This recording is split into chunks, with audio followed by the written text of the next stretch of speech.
This guy's body looks like a skeleton because he's immortal, and everyone treated him like a monster. But why? How could a monster be this gentle with dogs? One day, this girl went into an alley to bring food to the dogs, but 3 guys were standing next to her, giving her that look. She was too beautiful to walk past unnoticed, and they started saying things with clear bad intentions. That's when this immortal guy who lived in the alleys with the dogs heard everything and walked over. The moment those guys saw his face, they ran off with their tails between their legs. It was a monster after all. When the girl saw his face, she panicked too and ran, but a little further away she stopped and thought, this guy just saved me, I can't act like this. So she went back, thanked him, and told him what she had was better than dog food anyway. She started petting the dogs. The immortal boy thought this girl had to be an angel. That's because, since he was 7 years old, when they discovered his body couldn't die, Kim Jio had been locked up in a lab where they ran every kind of experiment on him that's not supposed to be done on a human being. Even that hydraulic press video. Here's the reason behind all of it. In this world, there are rare cases of people born with a mutant heart, and they gain powers because of it. Kim Jio has the immortal heart, and he's unable to truly die. He managed to escape the lab 3 years ago. When he was about to get caught again,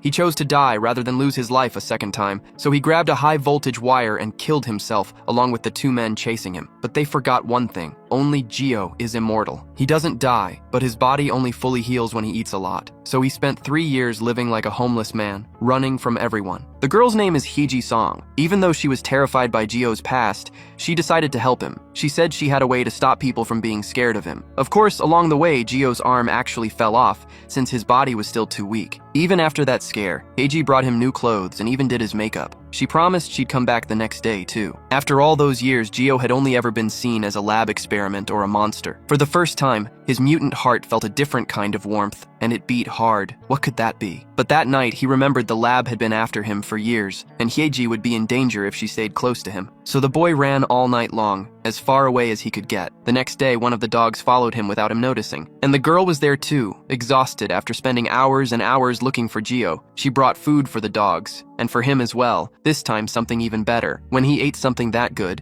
Jio's arm started growing back fast. It was a huge shock, but she quickly asks if it is normal for the healing to be so slow. Jio answers that it would take years for his body to return to normal like that. That is, if he only eats regular food, and the girl immediately asks if there is another way to speed up the process. The protagonist considers saying that drinking a lot of blood would solve the problem, but decides it is best to keep that to himself. So he lies that rapid healing would only be possible in the laboratory, and says that eating well is enough for now. The girl asks if the laboratory healed him on purpose, and Jio confirms it, saying they did that to continue their experiments. And that is why those men relentlessly hunt him everywhere. The girl understands the situation and asks if that was why he tried to run away alone. He confirms that if she gets involved, she will also be in danger. Heeji stands up and tells him they should go to the police station right now. He explains that even if he goes now, he will be treated like a monster and might even get shot. Heeji tells him not to worry about that because her older sister is a police officer. She also reveals that her sister is a heart mutant exactly like him. Jio reacts with surprise to the information, but he hesitates and thinks for a few seconds. Heeji asks him to just trust her because her sister is truly a good person. He watches the girl talking to the dogs. She tells the animals they will be fine because the shelter will contact them soon. Potato keeps salivating while barking at the protagonist. Jio crouches down and pets the dog, noting that he ended up receiving help again, and thanks him. This time, he guarantees he will not run away like a coward and promises to come back to see the animal again. This is the first time Jio experiences something like this. After being hunted for 3 years, someone finally reaches out to him first. He realizes it is a strange feeling to have someone to help him. He wonders if he can finally live without running away, but a black car approaches. The blinding light leaves the protagonist completely disoriented. Heeji just looks back in fear. She watches Jio get hit head-on by the car. The boy slams his head hard against the ground. One of the guards grabs Heeji and orders them to hurry and get that bastard before other people arrive. They approach holding several baseball bats. They grab Jio with dozens of hands and immobilize him. A man lights a cigarette and comments that he finally found that cursed skeleton. He says they should take the boy and make him pay for everything they went through. The cars speed off and drive far away from there. Jio is tied up with a rope while they drive. He thinks about how much this situation sucks. He uses his fingers to try to break free. Everything happened because of him. Even Heeji ended up getting taken by the guys. Suddenly, the protagonist loses his balance and falls. He feels that with that trash ability, he cannot do anything. He calls out for help, hoping for someone to come, until the dogs appear leaping toward the car. They charge full of rage and start biting the rope. They manage to break the rope with some difficulty. The car stops, and the group turns to see what happened. The dogs bark at the men. The guys open the doors right after. They walk menacingly toward the protagonist. One of them mocks them and asks if those mutts went crazy since it was not even feeding time. Gio continues suffering from the pain while looking at the dogs. Those thugs start striking the animals with baseball bats. The protagonist tries to stand up, seeing that the dogs are fighting in his place. He knows he needs to do something fast. The dogs are getting beaten and hurt because of him. He then approaches the blood spilled on the ground. He thinks that if he absorbs it, he will be able to regenerate his body. He tries to drag himself there. Meanwhile, the thugs kill every single one of the dogs. Gio notices a body right in front of him. Rage takes over his soul. Potato is dead. The same thing has happened to all the dogs around him. He thinks about how he spent 10 years in that. He became a laboratory toy for 10 years. Every morning is the same routine when he opens his eyes. They inject blood and rip out his organs every single day without stopping. He wants to die and cannot even do that. He plans to escape and somehow manages it. He thinks he will finally be happy out there. But people only treat him like trash. Everyone thinks he is a monster. However, the heart in his chest begins to glow. Hyeji and the dogs never abandon him. They treat him like a normal person. All the blood spilled on the ground starts moving toward him. The blood approaches very fast and covers his body like a whirlpool. From his feet to his arms, he returns to a human form. Gio's body recovers from top to bottom, and finally his face. He looks around right after. He realizes that his body has completely returned to normal. Blood flows freely, just like when he was a child. He says that this cannot be true, that this is the effect of the blood of the dogs. The thugs start to wonder what they should do. One of the guys charges at him, saying they just need to grab him. But Gio punches him in the face and destroys the guy instantly. The thug flies far and crashes into a car. His face is buried in the metalwork. Gio hugs his dead dog. He says he knows the most painful way to die, and he warns that he will only spare whoever tells him where they took Hyeji, in an abandoned place full of cars. They pull the bag off Hyeji's head. The girl asks who they are, but when she looks to the side, the place is full of thugs. And next to her is something much worse. The bodies of a bunch of dead people. The gang boss grabs her head and says she makes too much noise,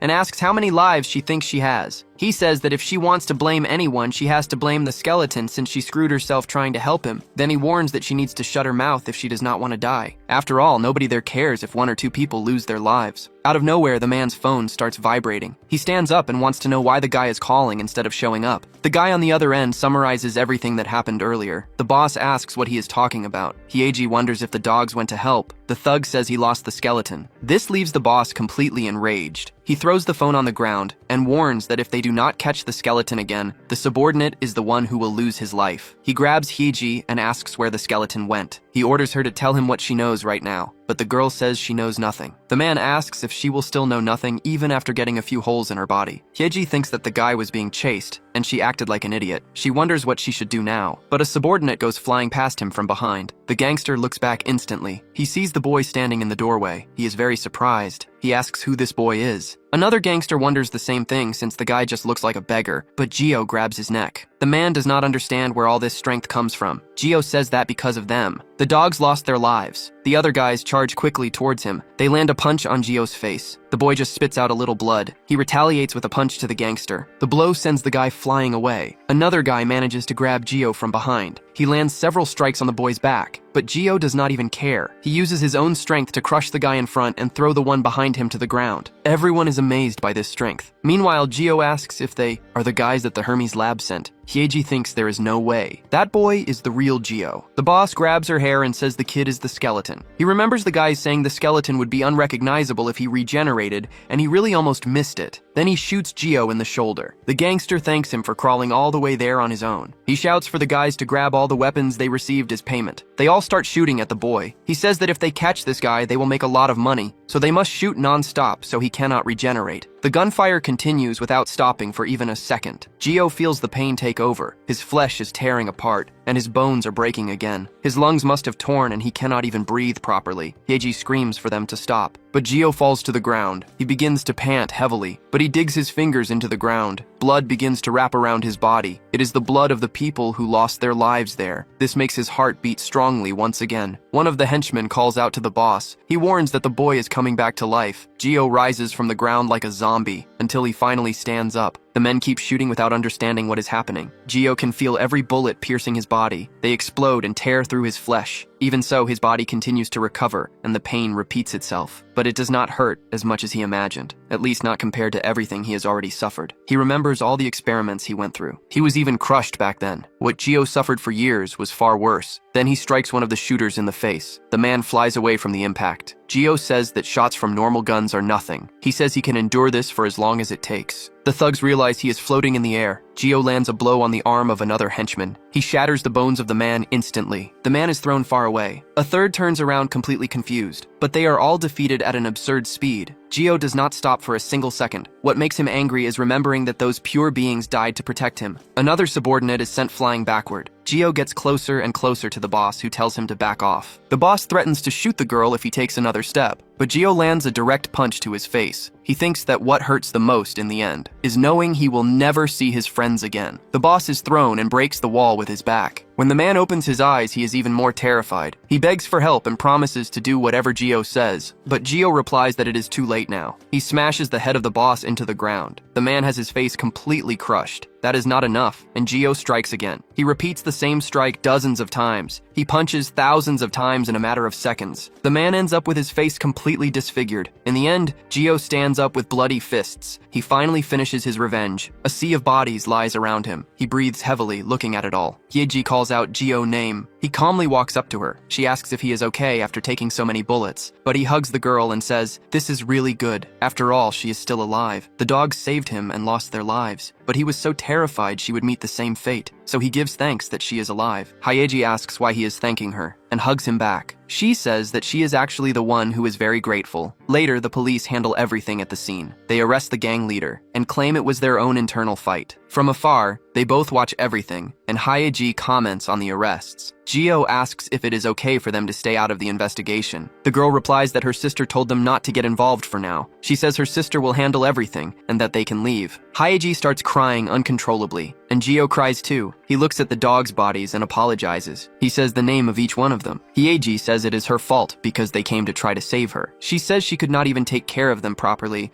and only gave them a little food and affection. Gio bites his own finger and says they died to give him blood. The girl asks what he is doing. He explains that he can heal himself with blood and hopes his blood can resurrect the animals. Blood starts dripping from his finger, but the cut closes quickly. Gio keeps biting his finger, not understanding why the healing is so fast. He forces it to bleed even more. Hyeji begs him to stop because it will only make the dogs sadder. He says they lost their lives because of him and must hate him now. But the girl says they really liked him. She says they did not trust people, but they liked Gio. They are badly hurt dogs with bad memories of humans. Gio says he did not know that and thought they were just docile. The girl says if he gets hurt and blames himself, they will also suffer. He looks down and hugs Potato Body. The girl says they approached him without any fear, all because they felt he was in the same situation as them. He says thank you for hearing that, but they hear barking right behind them. It is Potato Puppy. Hyeji says she was worried about him and is relieved he is alive. The puppy walks up to Gio. He stands still looking at the boy. Gio asks if the puppy is not angry at him since his father and friends died because of him, but the dog licks his hand. Hyeji comments that the puppy also likes him, and so it ends up sleeping in the arms of Gio. The girl does not quite know what to do. She knows she cannot leave a newborn puppy alone on the street. She also realizes that those men from the lab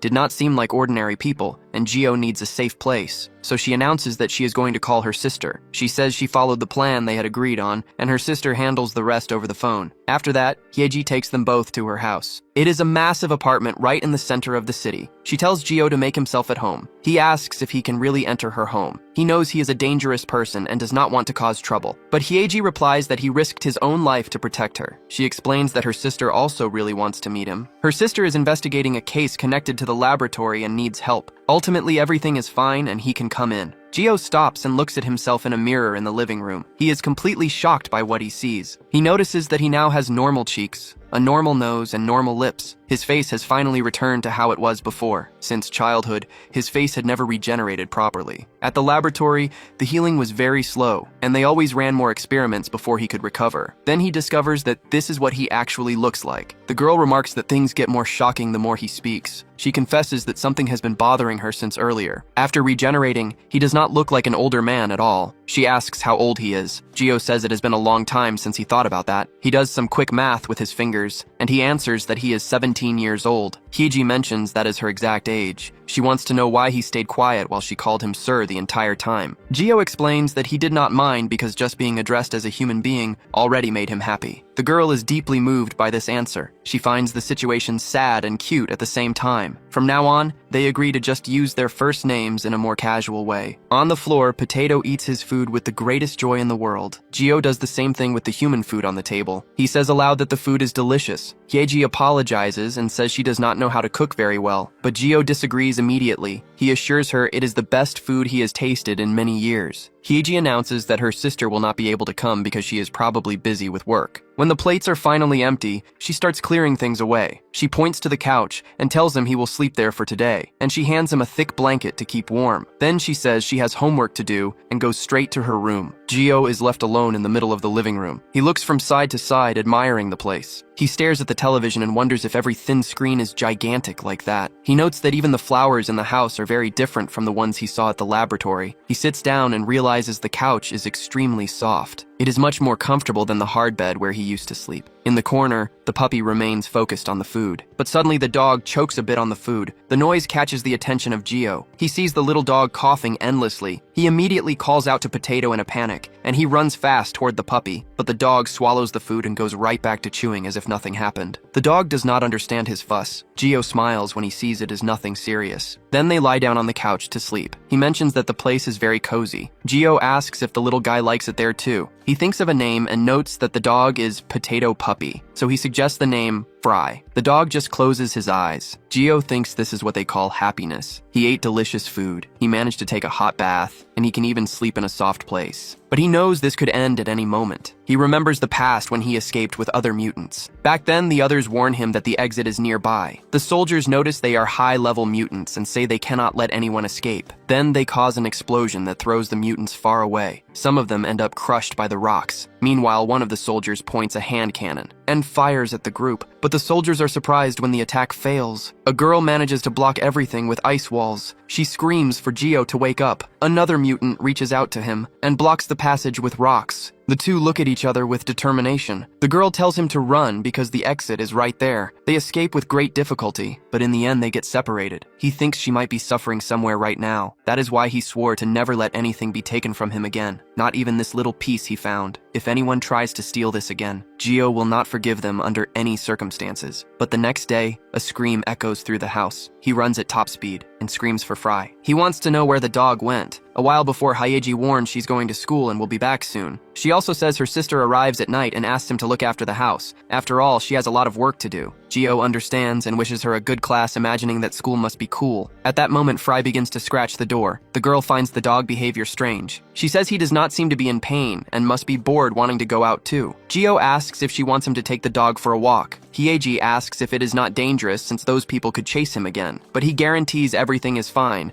and says no one will recognize his recovered face. She thinks that is great. She just reminds him to put a leash on the dog before leaving. Later, he walks with Twigim rolling on the ground. He asks if the collar is too uncomfortable, and he wonders if he tightened the thing around his neck too much. He wonders if it hurts because he used to wear something very similar in the past. It was a collar that burned his entire body, but there is no other way because people might complain about a loose dog around here. Except Twigim suddenly disappears in the middle of all this. He panics right away, and all the previous scenes flash through his mind. The dog is completely fine having fun and walking around the city. Meanwhile, Jio runs everywhere begging for the animal to show up. He even searches inside the street trash cans, and he looks under cars to see if he's hiding. Then he digs through another trash can on the sidewalk. He racks his brain trying to figure out how to find Twigim. He wonders if the dog got into a car accident in the middle of the street, or if some bad person did something cruel to him. After all, he promised the night before that he would protect the animal from everything, until he notices something right in the middle of the court. Some people are playing soccer, and Twigim is just sitting calmly in the corner. He just sits there observing everything without doing anything else. Jio runs up to him and wonders if the dog caught her scent all the way over there, but a teacher ends up noticing his presence there. The man asks him to wait a moment and pay attention. However, before the teacher can finish speaking, the boy vanishes from sight. He heads straight toward the dog, ignoring everything else. The guys continue playing soccer peacefully, while the rest of the people go about their normal lives in the courtyard. Gio finds it funny to see everyone so cheerful in a place that is just a school, but one thing really catches his attention. Some kids mention that mutants started emerging from inside a laboratory, and a television program warns that reporting an illegal mutant yields an absurd amount of money as a reward. He quickly realizes that people have a very harsh view of mutants. He decides he needs to be very careful and grab Twigim to get out of there fast, but the dog decides to start walking far away. Nearby, a few girls are recording dancing videos on a phone. They comment that one of their friends looks perfect in the recording. The girl smiles and also praises her friend's beauty, but Twigim decides to approach their exact group. The girl bends down and hugs the dog, calling him cute. They quickly decide to film the animal to post online, but Gio ends up appearing right in the corner of their footage. The girls get a huge scare as he appears out of nowhere. He steps out from behind a tree and apologizes for the incident. He explains that he did not mean to scare anyone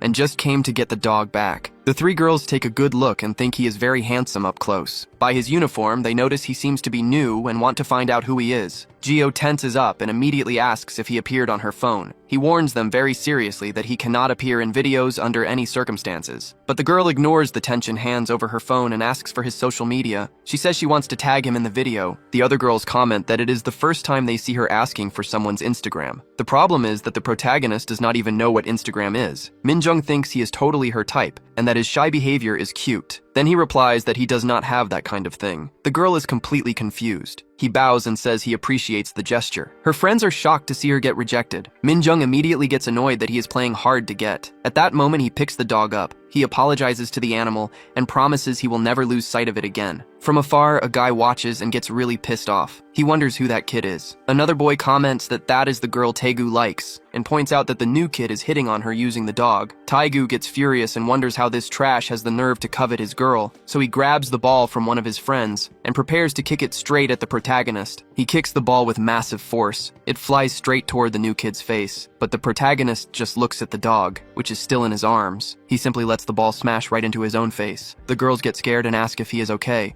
while blood starts dripping on the ground. Taegu fakes an apology and says the ball slipped by accident. Minjung complains that the ball almost hit her and asks how the new kid is doing, but he just tells Taegu to be more careful next time because his dog almost got hurt. Taegu starts laughing at the situation. He tells his friends to look at the new kid's stupid face and asks again if he is okay because the last guy who took a hit like that broke his nose. The protagonist repeats that everything is fine, but the dog almost got hurt. Taegu apologizes again and the boy says it is no problem and turns around to leave with the animal. Taegu orders his friends to find out who the new kid is because he did not like his face. The protagonist thinks about how terrified he was of losing his dog Fries, but thanks to the animal, he got to see the school and many kids his own age. He finds it all amusing and thinks that if he had attended school, maybe he would have made a lot of friends. Right after that, Taegu calls him back, apologizing for the ball strike from earlier. He says that since they are in the same year, they are now friends, and since the boy took the hit, just apologizing is not enough, so he announces he will buy him some bread. The protagonist wonders if the bread is tasty. Taegu swears it is delicious. The protagonist asks if they have something for the dog to eat too. Taegu makes up an excuse that he just wanted to show off in front of the girls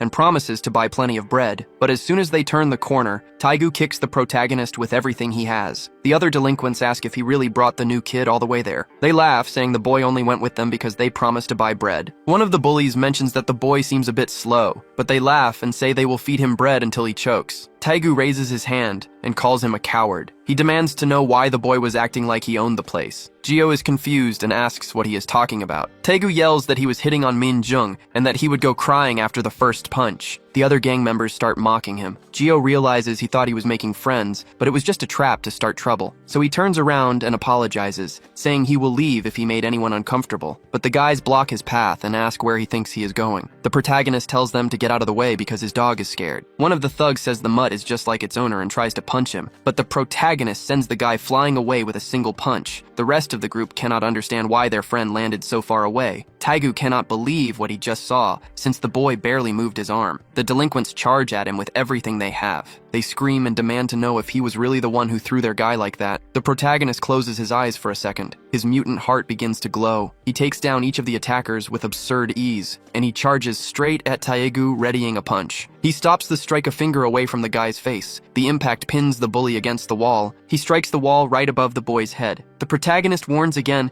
that he told them to stop because his dog was scared. The thugs try to call out to Taegu, but they lose their nerve and run far away. Taegu stares in terror at the wall cracking behind him. He knows that if he takes a punch like that, his bones will turn to dust. it becomes clear that he messed with the wrong guy. So he drops to his knees and begs for forgiveness. He even shows a picture of a dog he has at home to try and build empathy. The protagonist immediately thinks he is a nice guy, and Taegu keeps begging for mercy. Suddenly, the protagonist's stomach starts growling loudly. He mentions he got hungry because he used a little bit of strength. Taegu finds it bizarre for the guy to feel hungry out of nowhere in the middle of a fight. He concludes that the boy is pretending to forgive him while subtly demanding food. Soon after, they end up in the school cafeteria. The protagonist thanks him and says he will eat well. Taegu just watches everything from a distance. He sees the boy sharing his food with the dog. Taegu cannot understand what goes on in his head since the boy is a monster of strength, but acts like an idiot. Minutes ago, he sent a grown man flying through the air. Even for an athlete, it would be impossible to crack a wall like that, and he has never seen anything like it before. He decides he needs to take an extreme measure and calls his older brother. His brother answers and immediately asks what happened. Taegu asks if he can help out this time. Young Chul asks in annoyance if he got beaten up again since he was busy, but Taegu explains that the boy can truly fight and begs, saying it is his first and last request. And then he reveals that the target is that crybaby redhead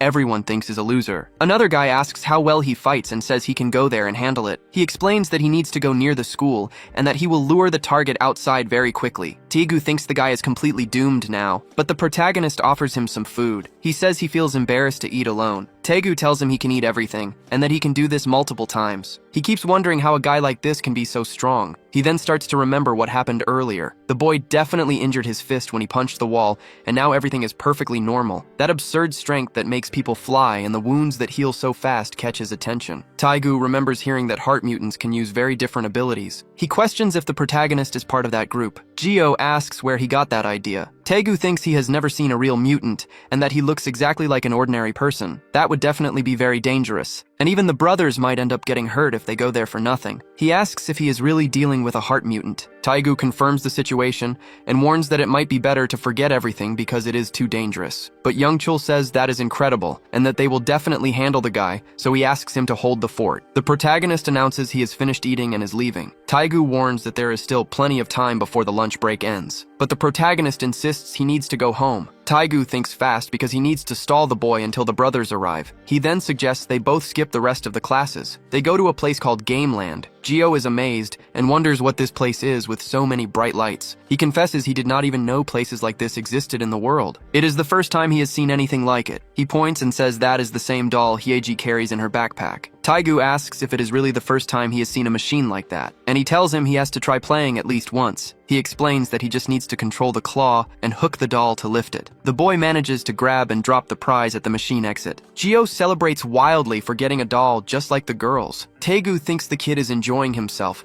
and it will not be a problem stalling until the brothers show up. He then asks if the boy has never been to a coin karaoke. He explains that he just needs to pick a song and say what he wants to sing, and the machine will play it. The protagonist confesses he does not know any songs, but Taegu tells him to sing whatever comes to mind. The protagonist ends up singing a children's song. He sings with absolute determination, and Taegu wonders how long he will try to keep up that act. The protagonist explains that this is truly the only song he knows. It was the song his mother taught him before they separated when he was 7 years old, and after that, he could never have a normal life again. Taegu grows thoughtful at that revelation. He really wants to know what the boy truly is, and if all heart mutants are full of trauma like this. That story is deeply affecting his emotional side. He decides he will make the boy live in an extraordinary way and promises to show him a whole new world. They start playing on an arcade drum, and they spend a long time playing fighting video games together. The protagonist even trips and falls on a dance machine. Taegu laughs at the situation and says he is hopelessly clumsy. The day passes and they have a great time. Gio mentions that everything was amazing and that it is the first time he has ever had this much fun in his life. But Taegu's phone begins to ring. He asks who is calling at this hour. Young Chul tells him to answer that shitty phone already. Taegu remembers he was supposed to hold the guy down to teach him a lesson,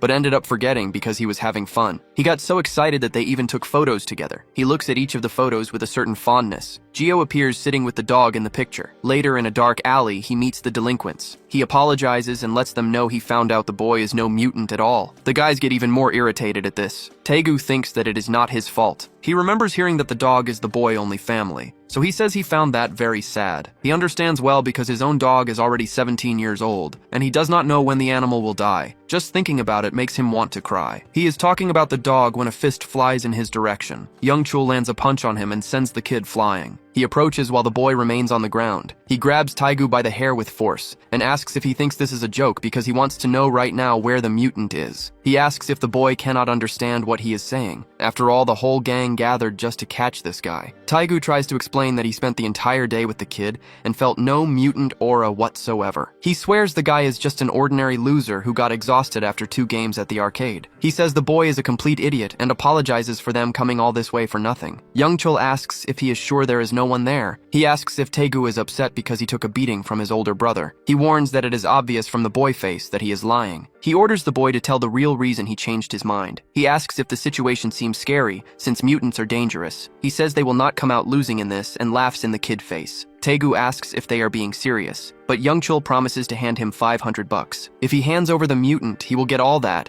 because there is already a broker ready to trade the guy. Taegu wonders to himself if this is not human trafficking. Mutant kidnapping crimes have been happening recently, and rumor has it the government and research institutes pay big money for them. He thought it was just a street rumor, and now he sees his brother doing things he only saw on the internet. He says the boy is truly worthless, but Youngchul delivers a brutal kick to him. The impact makes the boy slam his back against the wall. Taegu thinks the situation has become absolute hell. The leader orders the thugs to beat him until the kid spills his guts. They start kicking him relentlessly. Taegu tries to curl up to defend himself from the savage blows. He groans in pain as he remembers the past. Back in the day, he also used to get beaten like this. The guys called him a shitty nerd. Youngchul asks who gave the first-year students the right to bully their own friends. They run away and apologize. He calls his brother. He says the boy belongs to his dojo and should not be taking a beating there. Taegu thinks the brother looked cool and fought well. He wanted them to be real brothers because both seemed incredible. But Youngchul warns that he has known him for a long time and spots a lie from afar. Then he says the boy is loyal and incredible, but he warns that selling to the runner is no joke. He explains that trying to sell alone yields 200 or 300 at most. When the body hurts, loyalty is useless. He remembers that the boy wanted to live an incredible life. He says making a lot of money is the most shameless way to live. So the two decide they will live an incredible life. But Taegu says he is sorry for everything. He confesses he does not feel incredible at all right now. He wonders what he just said to the guy. Youngchul gets angry and says he already understands. Taegu apologizes again and says the words slipped out by accident. The fist wrapped in chains swings toward him, but Gio grabs Youngchul by the arm in that exact moment. He points out the chain is almost as thick as a finger and has weld marks. He explains that a strike from that makes the wound take a long time to heal. Everyone around starts wondering who this guy is. Taegu wants to know how he ended up there, but Gio says he came looking for him because he was taking too long. Taegu tells him to run and explains that the guys are brothers he knows. He confesses he actually called the guys to deal with Gio. He admits he even spilled the secret about him being a heart mutant. He grits his teeth in deep anger at himself. He says he was furious about getting beaten earlier and apologizes for what he did, but Gio just wants to know why he was standing there taking a beating like that. Youngchul looks on in disappointment, and Taegu has no answer. In that instant, one of the delinquents strikes Gio hard in the head. The others join the circle and start beating him. They strike Gio in the head several times. The little dog Fry starts barking in despair. Meanwhile, Taegu tries to defend Gio from the blows. Another thug asks if that really is the mutant who decided to show up on his own, but Gio just crouches and touches the blood scattered on the ground. He absorbs it all through his fingers. The guy watches the scene and grows scared. Next, Gio delivers a strike and shatters his jaw. He moves very fast to dodge the other attacks. He uses the momentum and throws the guy far away. After that, Gio finally stands up. He stops right in front of the group and stares everyone down. Youngchul screams, ordering the crowd to end his life. Then all the guys charge forward gripping baseball bats. They start beating him relentlessly. But out of nowhere, one of the guys goes flying through the air. The same happens to each of them. Gio charges forward and takes down another delinquent. He immediately drops one more. He looks up, where another one comes at him with a baseball bat. The bat strikes his head hard, but the protagonist simply punches the guy in the back. The punk hits the wall and shatters it. They all wonder why he is so strong and if he is even human. But Gio grabs him by the throat. Youngchul charges with his knife and orders his subordinates to do the same. He figures the guy is also human and will lose his life like anyone else if stabbed. He says that hurts like hell, but the protagonist just spits a little blood. Youngchul keeps stabbing him repeatedly until the protagonist catches the knife. The fat guy is surprised by this. The protagonist tells him to stop stabbing. Then he yanks the knife from his hand. Youngchul trembles in fear and wonders what kind of heart he has to still be standing. Gio says that the heart he has is none of his business and drives the knife into the thigh of the fat guy. All the others start giving up the attack, but the protagonist darts out of there. He grabs each of them with terrifying speed. He says they now know who he is. None of them will be able to escape. Twigim barks with joy this time. With the two criminals completely beaten down, Gio holds them in front of Taegu, who immediately calls his name. Taegu asks if he is okay and says he will call for emergency help. but the protagonist says he is fine. Taegu wonders about the wound, but he realizes the situation and turns his face away in shame. Then he apologizes for it. He extends his own fist and punches himself while saying to choose his company wisely. After all, he sold out a friend. He apologizes for selling him out and says he used to be close to those guys. He thought everything would be fine if he hung out with them, but he is just delinquent trash. He looks up right after. Gio is holding a cloth. He says Taegu has a bleeding nose and should clean it with that. Taegu takes the cloth and questions if it is really meant to clean the blood. He sees that it is a puppy training pad. Taegu says he will wipe his face before he gets beaten again, but Gio notes that just a moment ago he claimed he had no right to be his friend. Gio says it seems he is not the only one who considers him a friend, so everything is fine. Taegu is surprised to hear this. He starts crying at the declaration. He hugs the protagonist and breaks down in tears. He apologizes and says Gio is a really good guy. Youngchul asks to leave and says he has already learned his lesson. He promises he will not tell anyone that the guy is a heart mutant. Taegu gets angry and asks what he is talking about. He kicks the guy in the face and warns that he should have apologized first. He says this guy is utter trash and acts like a pig. He states he knew this from the moment he laid eyes on him. From a distance, Gio asks if they were not friends. Taegu wants to know what they should do with these guys now, but Youngchul begs them to wait a moment. He says he will not do anything else and pleads with them not to call the police. At that exact moment, a loud siren wails. The police officers arrive announcing they are from the Sudam station and received a complaint from a neighbor. The gangsters begin to tremble with fear. Taegu notes that the police arrived at the perfect time. He points and says, "These pieces of shit are selling people." He explains that if they raid the gang hideouts, they will find a lot of evidence. He states they are all dangerous criminals and the police need to arrest everyone. Right after that, Youngchul starts screaming. He cries for help from the officers. He weeps saying his bones are broken and he took a knife to the leg. He celebrates the arrival of the police and claims they were brutally beaten. Taegu finds this absurd and asks who exactly beat up whom. He explains that the men tried to kidnap Gio and cause this entire bloody mess. Youngchul points at Gio and points out that he does not have a single scratch while the whole gang is injured. At this, all the thugs start pretending to be the victims. The officers order everyone to calm down because they will sort the story out at the station. But Youngchul reveals to the guards that the protagonist is a heart mutant. He says this is why the boy managed to beat up the entire gang single-handedly. The officers immediately start looking at Gio with disgust. They ask if he is sure he is a mutant and demand his identification and registration. Gio replies he does not have anything like that. The officers ask if he is not registered by the government and warn him that this violates the special mutant law. They say they will start registering him right there and order him to show his identification and use his ability. The protagonist is completely lost and fails to understand the situation. He thinks about the trouble it will cause if those lab guys find his registration. He knows that the moment he is registered, the government will be able to track his every move. In that instant, Hyeji asks the guards to wait a moment. She greets the officers politely. The two immediately ask who the girl is. Instead of answering, Hyeji simply extends her phone and asks them to take the call. The officer answers the phone right away. On the other end, Superintendent Hyun from the mutant department identifies herself. The officer panics completely and rushes to introduce himself as well. Hyun explains that the case is an attempted kidnapping of a heart mutant and orders them to arrest the thugs. She adds that the mutant is just a witness and must be released. She says that as the team leader, she will handle the final report, and the officer accepts the order at once. The guard hangs up and shouts to arrest the thugs and let the others go. Youngchul is baffled and asks what is happening. He wants to know who that person on the phone was with so much power to order the gang arrested like that. He wants to know who that girl was. Gio asks what is happening and how she knew he was there. Hyeji says she saw Gio at school surrounded by some strange guys and decided to follow him. The protagonist asks if she is talking about Taegu. He tries to understand what just happened. Taegu thinks she is the goddess of the school. He gets jealous of the boy Luck. Gio approaches the car and asks what they were going to do with him. He wants to know if the Hermes laboratory gave the order. Youngchul replies that he has never heard of that place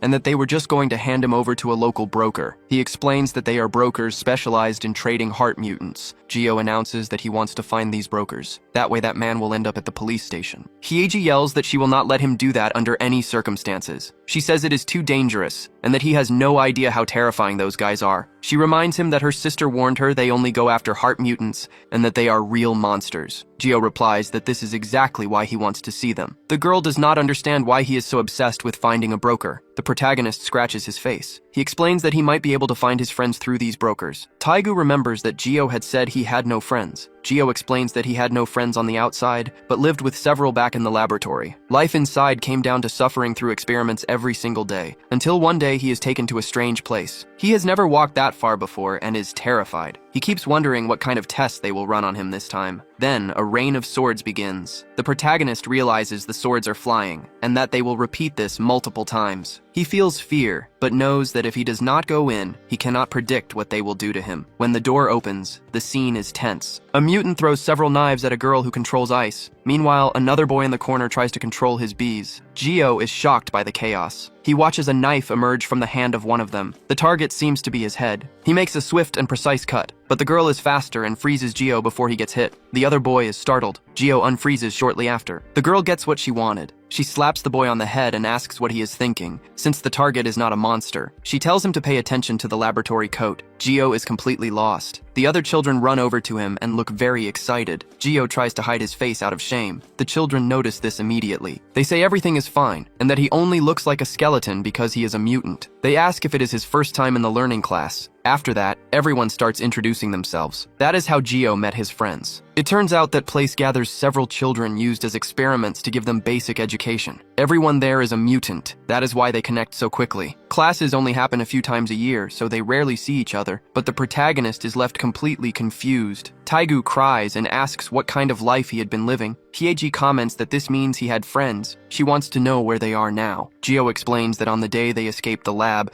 the men chased everyone, forcing them to separate. The girl concludes that this is why he is looking for a broker. This man might have hunted his friends down. She tells him to go after the man and promises to do everything in her power to help. Taegu agrees. He says it is a good thing he took the phone from Youngchol. The number for the broker is definitely in there. He finds the contact and says he was thinking of going after him at 7 in the evening. Geo says the time is now, and they should head over there. Later, in another warehouse, several thugs charge with knives against a hooded man. He dodges each of them with great ease. He creates a blade in his own hand. He comments that if the guy swings the knife like that, he will not be able to cut anything. They all fall to the ground right after. The gang leader aims a gun and says knives do not work against him. He says they need to use firearms, but even his revolver is sliced in half. The boss freezes in front of the mutant. Lee Chaewon says that if used correctly, it can even cut steel. He is the bearer of the sword heart. One of the thugs tries to run, but he is hit and falls to his knees on the ground. Chaewon wishes him good luck for next time. He checks his phone and wants to know who is texting him. His expression instantly turns serious. The person in the message says they want to sell a product right now if possible. It seems he has a new client. Geo remembers the man saying he would be in that alley. He looks to the side and realizes this is the exact place. He turns toward the sides of the container. He thinks there are still 30 minutes left until the meeting with the broker. He reflects that a broker traffics humans with special hearts, and rumors say the man might be a mutant. Earlier, Hyeji asks if he is really going to meet this man. She reminds him that these hunters seek out hearts, and she heard some of them are also mutants. Geo says this only means the broker deals with several mutants and could be the key to finding his friends. He tells her not to worry because today he will only watch from afar. With his ability, it will not be hard to escape. He crouches down and thinks that is exactly what he told Hyeji. But the truth is these men sell mutants like him. If he gets the chance, he will wipe them all out. He figures that if he has to fight, he will need to grab a weapon for a surprise attack. If they are heart mutants, charging in without thinking is useless. To fight a mutant, you have to discover their ability first. Suddenly, a knife flies in his direction. Geo manages to dodge, and the poles behind him are sliced. He is startled by the power of that blade. Chaewon asks if there is a rat there. He says the kid is being too obvious hiding like that in the alley. He wants to know if the kid is with the police. Geo wonders if this man is the broker. He sees the guy using a knife and begins to wonder if he is just a normal person. He thinks that if it is a human, it will be much easier to catch. So he puts more strength into his fingers, and he charges at full speed. He believes the guy will not even have time to react, but his fist stops right in front of the man's face. He wonders what is happening, until he notices the face in front of him belongs to his friend Chaewon. Chaewon draws his knife and asks how he knows his name. He lunges forward and unleashes several cuts on the protagonist all at once. Geo falls to the ground instantly, but he tries to get up quickly, and he realizes he cannot move because his tendons were slashed. He cut everything in a split second, and that blade looks very dangerous. That sword skill is insane. In the past, when they were in the middle of an escape, several pieces of stone were thrown in their direction, but they were sliced before causing any damage. Chaewon was responsible for that, announcing that he would clear the path for them. Returning to the present, Chaewon asks again how he knows his name, but he notices the protagonist acting in a strange way. He wants to know how the guy is managing to stand up with severed tendons. The protagonist replies that he is Kim Geo, who was previously a skeleton. Chaewon is confused by the answer, and and asks if he is the same guy from the lab. The protagonist confirms that he is alive and that it has been a long time. Chaewon asks more questions to make sure of the story. Gio explains that he managed to heal completely and thinks his friend finally recognizes who he is. But Chaewon readies his blades while the protagonist runs toward him, and he throws all the knives incredibly fast. Gio manages to stay on his feet after the attack, and he says his friend seems to have recognized him,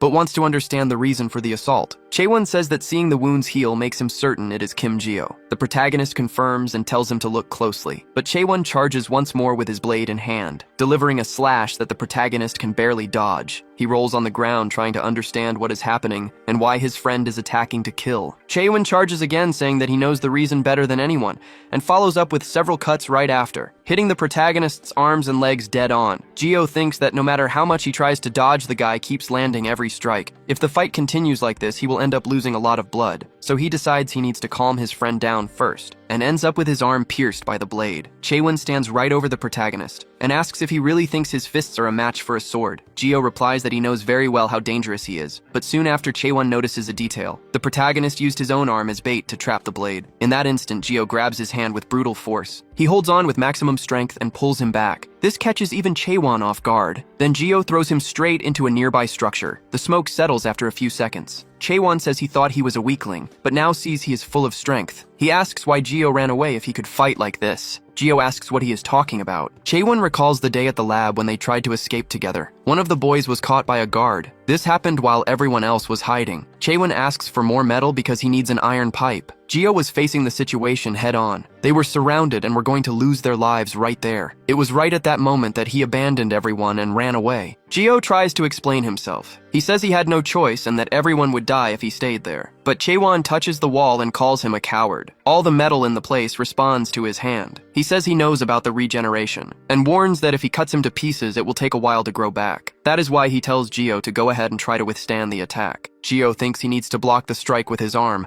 but his abdomen is sliced open in that exact instant. Chaewon stops behind him and says the real threat was right there. Even the iron beams are cut in half. People passing by in the distance hear the noise and wonder what happened. Hyeji tells Taegu to call the police immediately. Meanwhile, inside the construction site, Chaewon notes that his regeneration is much faster and finds it absurd that he is fine after a strike like that. But Gio says he misunderstood everything and that he never ran away. He explains that he fought to the end to protect everyone at the lab and only came here to try to save whoever was still trapped. Chaewon questions if it was all just a misunderstanding. They both start to hear the noise of the people outside. Then Chaewon breaks free from his grip. He says he caused too much trouble and tells Gio to go to his hideout if he wants to talk more. He adds that a lot has happened since that day, and they have plenty to discuss. Gio remains hesitant about this. He thinks about how Chaewon has completely changed his personality. He used to be a very lively and charming guy. Gio wonders what happened to him to end up living in a hideout and dealing with brokers. Back in the present, Chaewon chops an onion with force. Gio is left with his mouth hanging open watching that. The young man throws the ingredients into the air, putting on a show. The people around them are also captivated by the scene. Gio wonders if that place is really the supposed hideout, and he tries to understand what went down for Chaewon to turn out this way. Meanwhile, Chaewon hands out the burgers and tells the crowd to try them. The whole crowd starts talking about how handsome he is. Gio cannot even comprehend what is happening there. He wonders if this is really the hideout and thinks about how crazy the whole situation is. Later on, Chaewon sits down and explains that this is where he works. Gio is a bit awkward about the revelation, and Chaewon points out that this means he is unemployed. Then Chaewon wants to know who the two people spying on them are. Gio introduces Hyeji and Taegu as his friends. Chaewon jokes that it must be nice to be unemployed and still have friends around. The girl defends Gio by saying he has been through a lot, and Taegu adds that Chaewon knows nothing about it. Gio tries to calm things down, assuring them that Chaewon is a good person and they do not need to be tense. Chaewon asks them to start over, since Gio mentioned he did not run away that day. Gio begins to explain that before they tried to escape,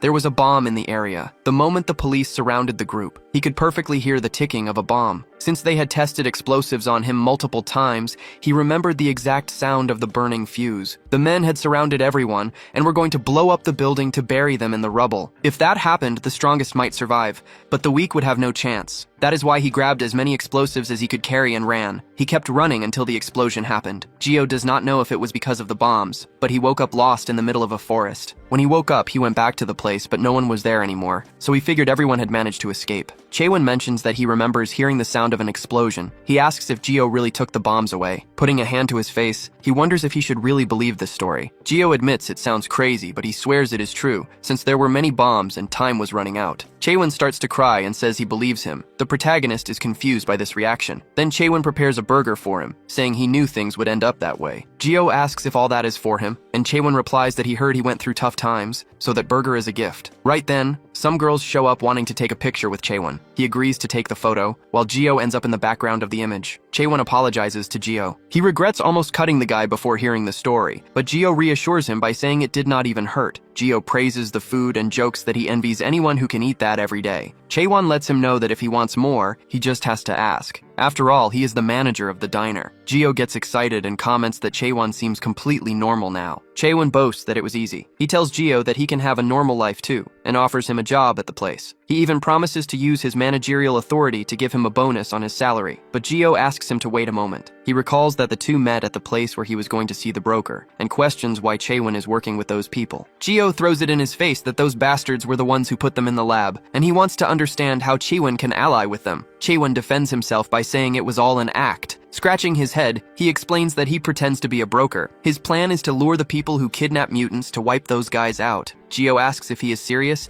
and Chaewon confirms that he is. The protagonist lets out a sigh, saying that this is a relief. So Chaewon works during the day and hunts brokers at night, stating that someone has to do the dirty work. Gio thinks his attitude is incredible. After all, Chaewon is doing his best to help. He is happy to hear this and says that if Chaewon needs help, he just has to ask. Ultimately, he went there to find out what happened to his friends. Chaewon is surprised to hear this. He then admits he needs help. He explains that he needs to take down a certain broker, and that his strength will make everything easier. If they corner the guy, they might find out where the others are. He extends his fist and says the help will be very welcome. Gio tells him he can go back with him. The two say goodbye at the end of their shift. Gio thanks the two for letting him talk to an old friend. Taegu asks if that guy was really his friend, because he could very well be lying. Kyeji agrees, and confesses she was scared when the guy said he was a broker. The protagonist assures them that everything is fine. After all, the guy has not changed at all. The girl asks how he is going to get in touch if he does not even have a phone, but the protagonist shows the phone in his hand that used to belong to Youngchul. Somewhere else, a guy is running away. Some thugs yell to corner him. He looks back and releases a liquid from his finger. He shoots the liquid toward the men. The thugs start slipping and stumbling on the ground. The young man says that is pretty good, but he is immediately struck in the face by another man. The guy asks where he thinks he is going. The mutant begs them to leave him alone, and says his power is nothing special, since he can only shoot oil. The man grabs his hair and asks if he is really a mutant. Another thug says not all of them are strong and that trash like him is no better than a normal human. The guy replies that it is still easy money since they are paying $1 billion a head. The young man panics in that instant, but Chaewon appears, places a hand on his shoulder and asks if that is really all he is worth. The thug asks who he is. He asks when he got there, but his arm is immediately sliced off. Chaewon says that if they are risking their lives like this, they should charge more. The others charge forward and yell to wipe him out. Chaewon announces he will put an end to all this and simply vanishes. He reappears right after slicing through all of them. Then he lunges at the last thug. The guy is pointing a gun straight at him. Chaewon asks if he knows anything. He notes that the man's gun is also made of metal. With this, he activates the power of the sword's heart. The trigger of the weapon locks completely even as the man tries to fire. The guy wonders what the hell just happened. It turns out that several small blades have formed inside the gun. They pierce the man's hand all at once. He pulls his injured hand away in front of Chaewon. He falls to the ground next as Chaewon warns him to avoid places that have metal. The mutant fallen on the ground thanks him for being saved. He mentions that he is also a mutant like him. He says he thought it was the end when the guy showed up, but Chaewon tells him to shut his mouth. Chaewon calls the boss and reports that he has retrieved the mutant. He states that the guy can now be sent straight to the lab. The confused mutant tries to ask what he means, but gets knocked out cold an instant later. Chaewon says the guy talks too much, and reveals he is actually the broker trying to sell the mutant. The boss comments that this is very typical of Chaewon. He says his level is completely different from ordinary lab rats. Then Chaewon says he has something else important to report. He reports finding Kim Gio, who has the heart of resurrection. The man on the other end of the line is left in absolute shock at the news. Chaewon reminds him of the promise of any reward for capturing the target and asks if the offer still stands. The boss immediately confirms that it does. Chaewon then guarantees he will deliver him the next day. Later at home, he starts chopping some carrots. While cooking, he thinks about how he is going to catch Kim Gio. He figures luring the guy will be a breeze since he suspects nothing. The real problem is that Gio is far too strong. He is no longer the scrawny kid from before, and his regeneration is absurd. Normal methods will not work, and and because of this, he needs to find a place filled with metal. Shortly after, he announces that the curry is ready. A girl in a wheelchair cheers and says her brother is the best.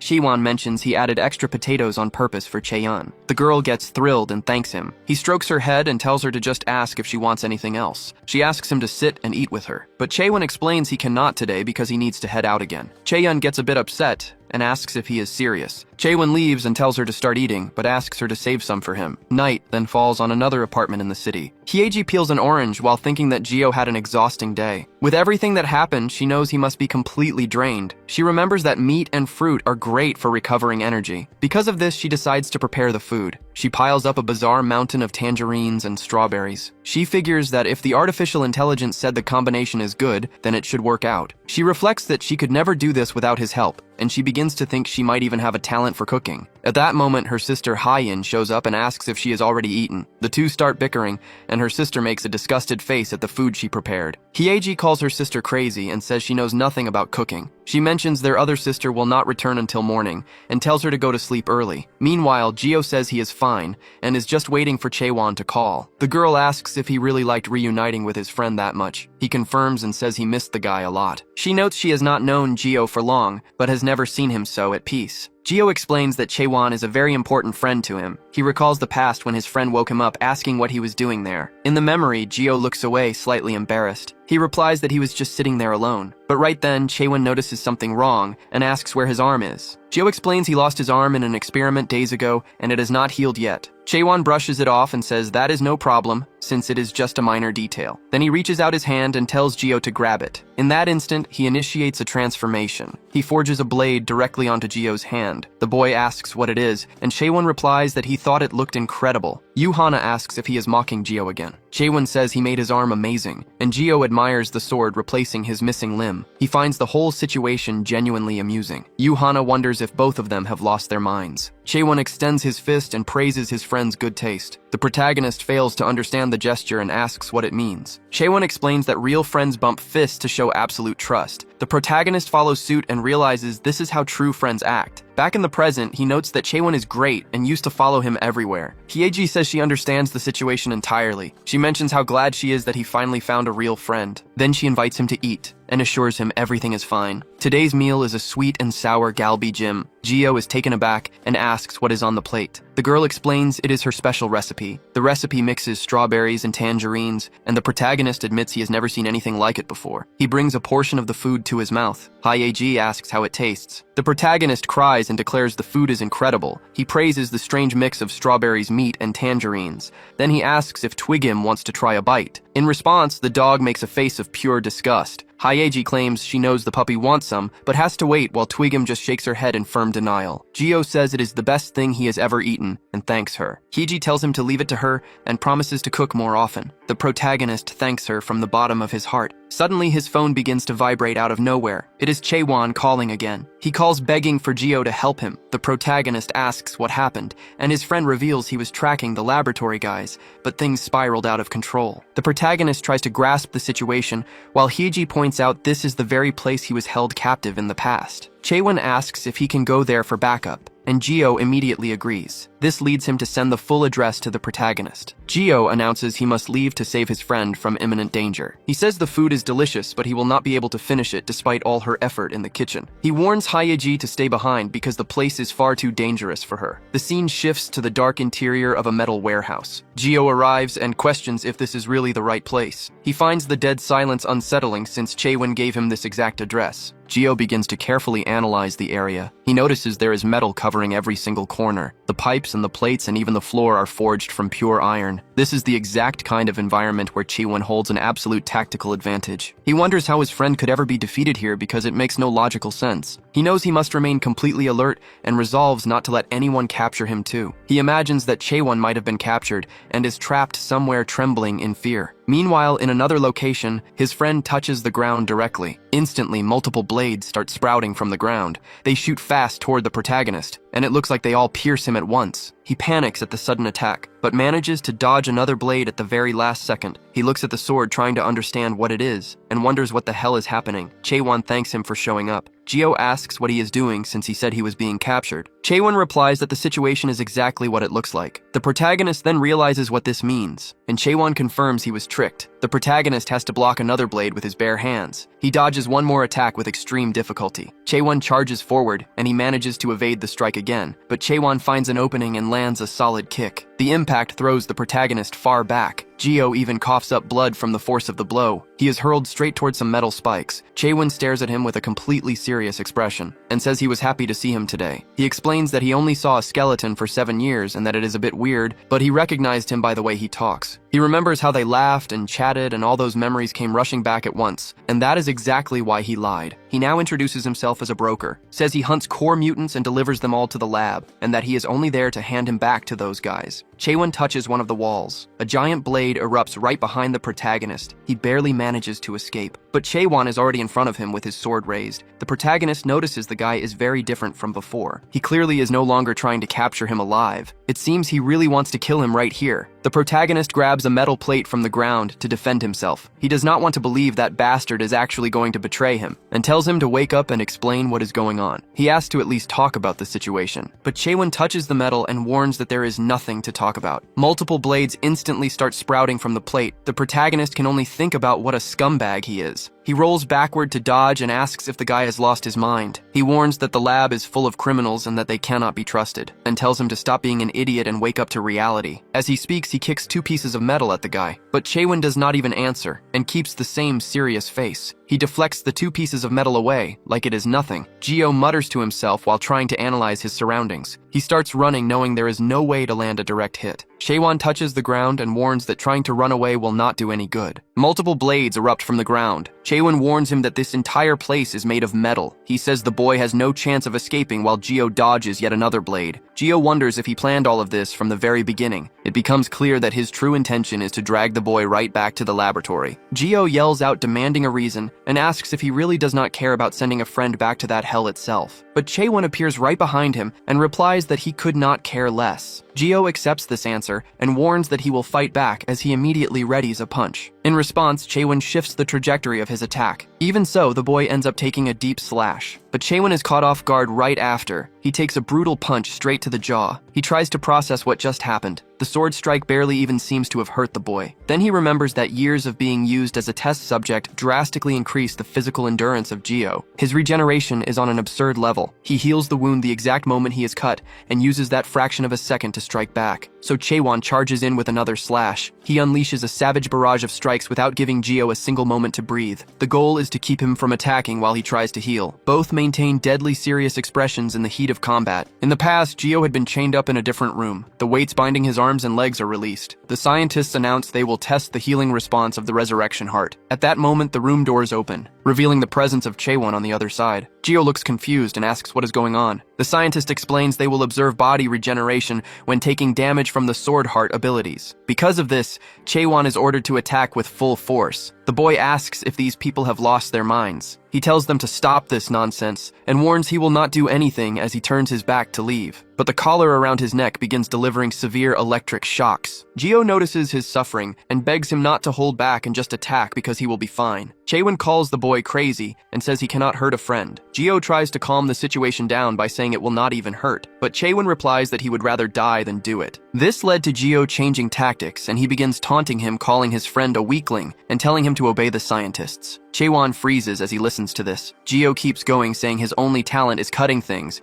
and that his power is complete trash compared to the others. This strikes a massive blow to the pride of Chaewon. Geo tells him to stop wasting time and just attack already. In that instant, Chaewon materializes a blade in his hand. He charges with everything he has straight at his friend and lands a clean slash right in the middle of his chest. Geo feels the blow and wonders if he went a little too far with his taunts. Chaewon relentlessly continues attacking and asks if that still feels weak. Geo holds back the pain and says it does not hurt at all. Chaewon ends the sequence with one final deep slash. This successfully concludes the regeneration test of the laboratory. Chaewon stands completely still, panting heavily after unleashing all his rage. Geo thinks it hurts a lot, but he notices the pain is not as bad as he imagined. Chaewon tells him to keep pretending because the researchers will not notice anything if he is covered in blood. Geo asks if he cut his own arm. Chaewon confirms and tells him to shut up before the guys notice. The boy says he did not need to do that because he would heal anyway. But Chaewon says he knows his regeneration is quite slow. He also mentions he heard they do not give him enough blood out of fear of that regeneration. He tells Gio to stop looking at him with pity. He says friends do not do that. Back in the present, the blood-filled fight continues. Gio wonders why he is acting like this now since he was a good guy in the past. He plants his foot firmly on the ground, and he charges forward to throw a punch at Chaewon. The young man does not even have time to react, but he soon notices that the strike stopped. He thinks it is impossible for this to happen. Even after taking a cut, Gio still looks at him that way. He grinds his teeth in anger.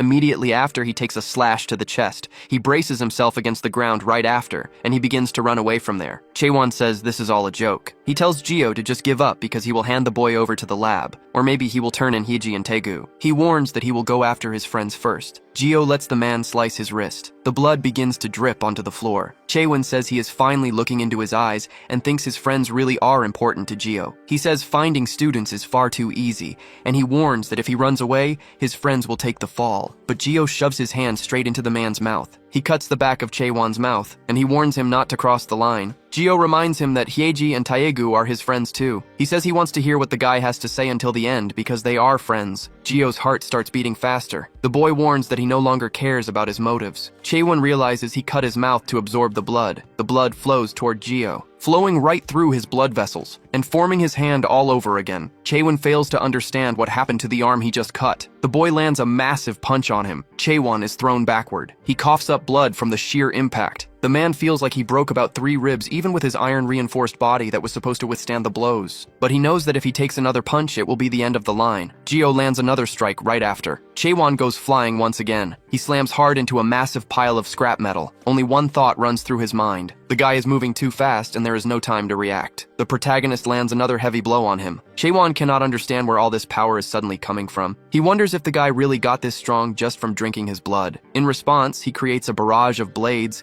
thinking he needs to make some distance and take control of the fight again. But the protagonist dodges every single one of them with ease. Chaewon grows confused, trying to figure out if the guy knows where the blades are coming from. Then he realizes his opponent is just watching and dodging on pure instinct. His reaction speed is absurd, and he realizes that Kim Jio's ability goes far beyond that resurrection heart. Regeneration is not the only trick he has up his sleeve. His strength and reflexes are nothing like when he was a skeleton, because now he is on another level. He knows he will lose the fight like this, so he intentionally touches the ground. He absorbs the ambient metal, complaining that he didn't want to resort to this. He sucks in iron particles to his body's absolute limit, which ends up destroying his veins and organs in the process. To compensate, the sword heart reacts in a highly violent manner, and like an explosion, multiple blades begin to sprout from every direction. His body becomes a focal point surrounded by thousands of blades ready to slice. He screams that no matter how fast the guy can heal, he will never be able to dodge this much at once, but Kim Jio could not care less. He charges forward with everything he has, aiming straight for his opponent's stomach, and he lands a brutal strike, even with the blades slicing into his body along the way. Chaewon feels the full impact of the attack. He immediately coughs up a massive amount of blood. The protagonist says that this kind of superficial cut does not hurt at all. Having his flesh torn is something he can endure all day if he has to. What really hurts is seeing his friend in this pathetic state. Gio starts beating him repeatedly, without pausing for a single breath. The impact shatters every single blade to pieces. Chaewon's face is completely destroyed by the punches. The protagonist does not stop hitting him for a second. He violently smashes his former friend's face into the ground, and says that what actually hurts is the betrayal. All the surrounding metal is twisted by the force of the impact. Gio says the pain goes far beyond those cheap blades. Knowing that a friend of 10 years was trying to send him back to hell is what weighs on him. That was what was slowly killing him inside. He demands to know the reason for all this nonsense. He still cannot understand and wants to know what those bastards promised him, especially since he knows full well how much of a living nightmare that place is. Chaewon struggles to open his mouth. He asks what the point of talking about this is at this stage of the game. He says he was working for the lab, and that he tried to sell him to the group. He states that they can never be friends again after this. Gio grits his teeth in rage when he hears this. He lands another full-force punch directly to his face. He grabs the guy by the collar and asks what the hell he is talking about. He warns him that he does not have the right to decide this on his own, and especially not try to run away from responsibility by saying everything is over. He demands a real reason so he can at least try to understand the situation. He needed to at least offer an excuse. That is if he ever considered him a true friend. Then the memories of them together start rushing back. The times they playfully grabbed each other's arms, or the fights they both had. Even the moments they celebrated together. They really had some very good times. So he apologizes and says he has no reason. Suddenly, several soldiers start storming the place. Gio is completely terrified by this. Hundreds of armed soldiers rush toward them. Gio demands to know who is there. He covers his face with his arm because of the harsh light, but the men already have their weapons ready to fire. They have cornered the two of them. A soldier reports on the radio that he found the mutants and calls for backup inside the factory. The protagonist thinks this cannot be real. When he organized the escape, the soldiers received orders to attack immediately. After all, he is the key piece to everything. They keep shooting to kill as they try to take him away. Gio panics at the situation. He knows he has to find a way out of there. So he grabs a piece of metal pipe from the ground. He throws the pipe with all his might, hitting dead center in the direction of one of the officers. And then he sprints in the opposite direction. But when he gets close to a door, the protagonist freezes, not knowing what to do. More men are already waiting for him there. They have surrounded both sides and cut off the escape route. Gio completely despairs. He is trapped with nowhere to run. An officer named Jinuk reports on the radio that both are mutants and orders everyone to hold their position while he alerts headquarters. He orders Team A to block the exits and Team B to advance while Gio realizes that if he is caught now, it is all over. He would have to return to that laboratory. Jinuk announces that if they are ready, they can open fire. But a hand appears and grabs his radio. A girl snatches the radio from the officer's hand. She says she is High-In from the police mutant task force and that she is taking command of the operation. Jinuk is in shock at this. All the officers are also completely confused when they see her. She orders everyone to lower their weapons right away, and then she slowly walks over to the protagonist. She looks at him and asks if he is Gio. She tells him to stay calm because she came to help since her sister told her everything that was happening. She explains that she is Hyeji's older sister, and she introduces herself to him right there. Gio still hesitates and does not know if he can trust her. Hye-In says the coast is clear, and she turns around asking if the officers are there only because of the incident. They need to restrict civilian access and call the paramedics. Jin Uk yells for her to wait a minute. The Special Mutant Task Force now ignores basic field protocols. They received the report first and already secured the scene, so she should know the law regarding the execution of duties. Another secretary states this is an exception, and that when dealing with wanted mutants, they have priority over the scene. There is the warrant and the investigation data on Lee Chae-won. Jin Uk says there has been a misunderstanding. He is not talking about that guy, but rather the boy in the black shirt. After checking the cameras, they discover he is a mutant, and an unregistered one at that. They are treated as civilians and fall under his jurisdiction. In response, all the soldiers aim their weapons. They order the immediate detainment of this unregistered individual. Gio wonders what he should do, but Hye-In snaps her fingers. The men weapons are marked with pink lines, and they shatter completely in a matter of instants. Everyone wonders what just happened. They realize it is the team leader ability. Hye-In tells him he fails to understand the situation. Jin Uk yells that she just used her ability against her own allies, but she snaps her fingers once more. This causes him to suffer unbearable pain. The man screams right in front of her. Hye-In states this case is a special investigation related to the Hermes laboratory, and nothing is more important than that. Jin Uk is completely shocked by the information. The girl orders him to look around. Those are the traces of their battle. Jin Uk considers the possibility involving those kids. They are the high-risk mutants Hermes has been researching. Getting involved with them is not only hard to escape, but puts his own life in danger, so he tells his men to hand over control of the situation to her. The police grab Chae-won and leave him completely immobilized. Gio asks where they are taking him. The secretary explains that he is a wanted criminal, so the investigation will proceed after the formal arrest procedure. The protagonist wonders if he really did something that bad. That secretary says they need Kim Gio to give a statement as well. He will have a private interview with the team leader, so he must cooperate. Gio dreads having an interview with that scary woman. At the police station, she stares at the protagonist with great excitement. Gio finds this intimidating and wants to know why she is staring at him like that. She tells Gio not to be nervous and explains she called him in to ask a few questions. They are hunting down the Hermes laboratory. She heard from Hyeji that he was held prisoner and managed to escape about 3 years ago.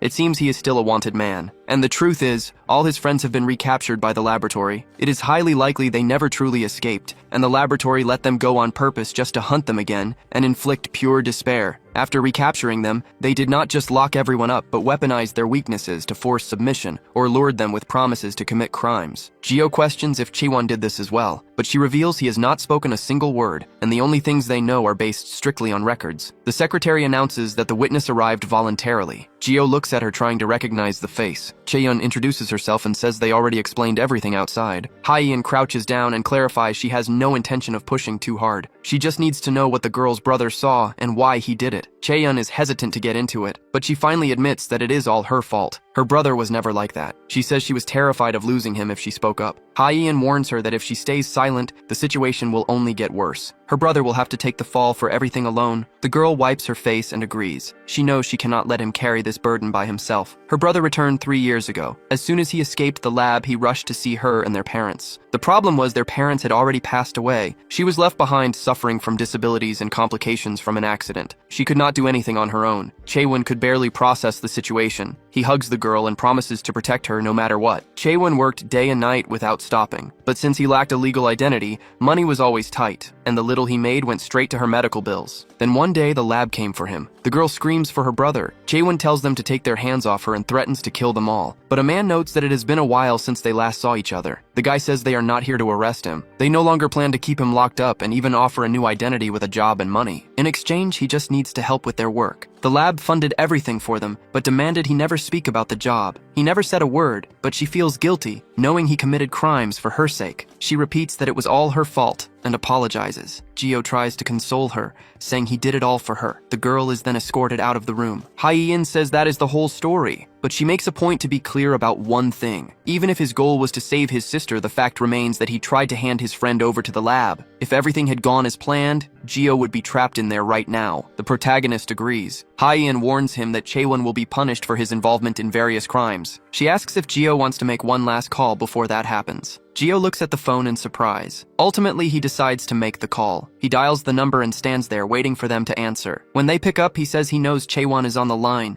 He says he heard the whole story. He knows what happened after the lab and understands why he was sold out. He just wants to know why the guy never said anything before. Chae-won sighs on the other end, not knowing what to say. The silence makes the protagonist even angrier. He demands the guy say something. He calls Chae-won a treacherous bastard. He says his friend should have at least made up an excuse. Staying quiet out of shame is pathetic. He tried to sell out his own friend and drag him down to that hell. Geo calls him trash. He tells him to spend the rest of his life rotting in regret. Chae-won stays quiet and looks down. But deep down, he agrees and knows this is exactly what he needed to hear. He prepares to put the phone away, but Geo warns him that the police will take good care of Chae-won. He makes it clear that the guy is trash, but his sister is innocent. That is why he has to pay for his crimes, get out of there and make another burger later because it was delicious. Chae-won puts the phone away. He remembers the fights he had with Geo in the past. He sighs and thanks him for that. Geo puts the phone back in its place. Hye-in asks if that was enough. She says he is much more generous than she imagined, because if it were her, the revenge would be 10 times worse. The protagonist says he really thought his friends had escaped the laboratory. He believed that even with a hard life, they would be happy. But he was wrong, and those bastards still keep his friends locked up. He wants to save everyone and asks for help. Hye-in breaks into a smile. While placing the cell phone on the table, she says she will accept his help,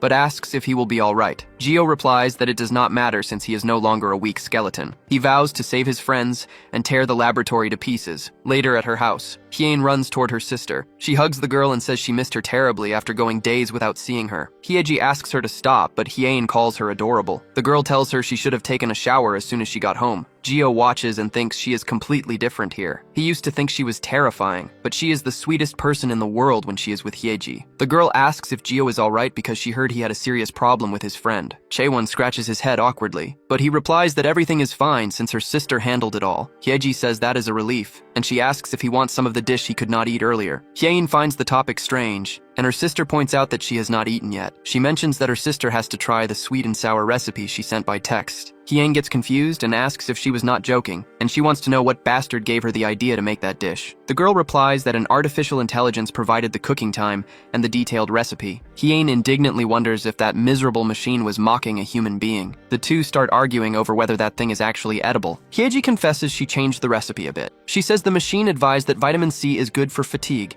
and she wanted to see her sister energized. The phrase keeps pounding in the head of Hye-in. She expects to get a massive stomachache from it, but she decides that you never know how food tastes until you try it. She tosses it in her mouth and claims it is delicious before even swallowing. Hye-ji eagerly asks if it is really good. Hye-in holds the food in her mouth and says it is just a mix of everything tasty. The girl celebrates, saying she is happy with the result, but Geo agrees that the dish is extremely tasty. He says it is so good he could eat it every day. He claims the meat and fruit seem to dance in his mouth, and Hye-in wonders if the taste buds of the boy have not regenerated. After they finish all the food, Hyein says they need to clear something up before continuing. The first priority is sorting out Gio's living situation. She explains she only let him in due to the emergency. Having an adult man living with 2 women is a problem, and sets a bad example for the girl. Hyeji reminds her he is being hunted, and asks where else he could possibly stay. Hyein says she considered leaving him at headquarters, but keeping his identity a secret is the safest option right now. She grabs her phone and makes a call. She asks if there are any open rooms at the official residence, but the answer on the other end of the line is a flat no. She announces the rooms are full, and it will take some time for a spot to open up. Since this is strictly a temporary situation, she allows him to stay at their place for now. Hyeji celebrates the decision. In response, Hyein starts writing several things on a piece of paper. Gio watches her completely lost. She slams the paper down hard on the table. She states that in exchange his only designated space is the living room, and he is strictly forbidden from entering her sister's bedroom. Even for a short stay, the rules must be crystal clear, and that paper is his list of boundaries. She warns him that breaking these rules will bring consequences far worse than he can imagine. That goes double if she ever catches him in Hyeji's room. He will find out the hard way exactly what happens to those who cross that line. Gio agrees to all the terms, while Hyeji comments that her sister went completely overboard with the rules. Hyein shuts down the housing discussion and calls him outside for a talk. The protagonist asks where they are heading. She explains that she needs to test the extent of his mutation. Since it is still early and no one is around,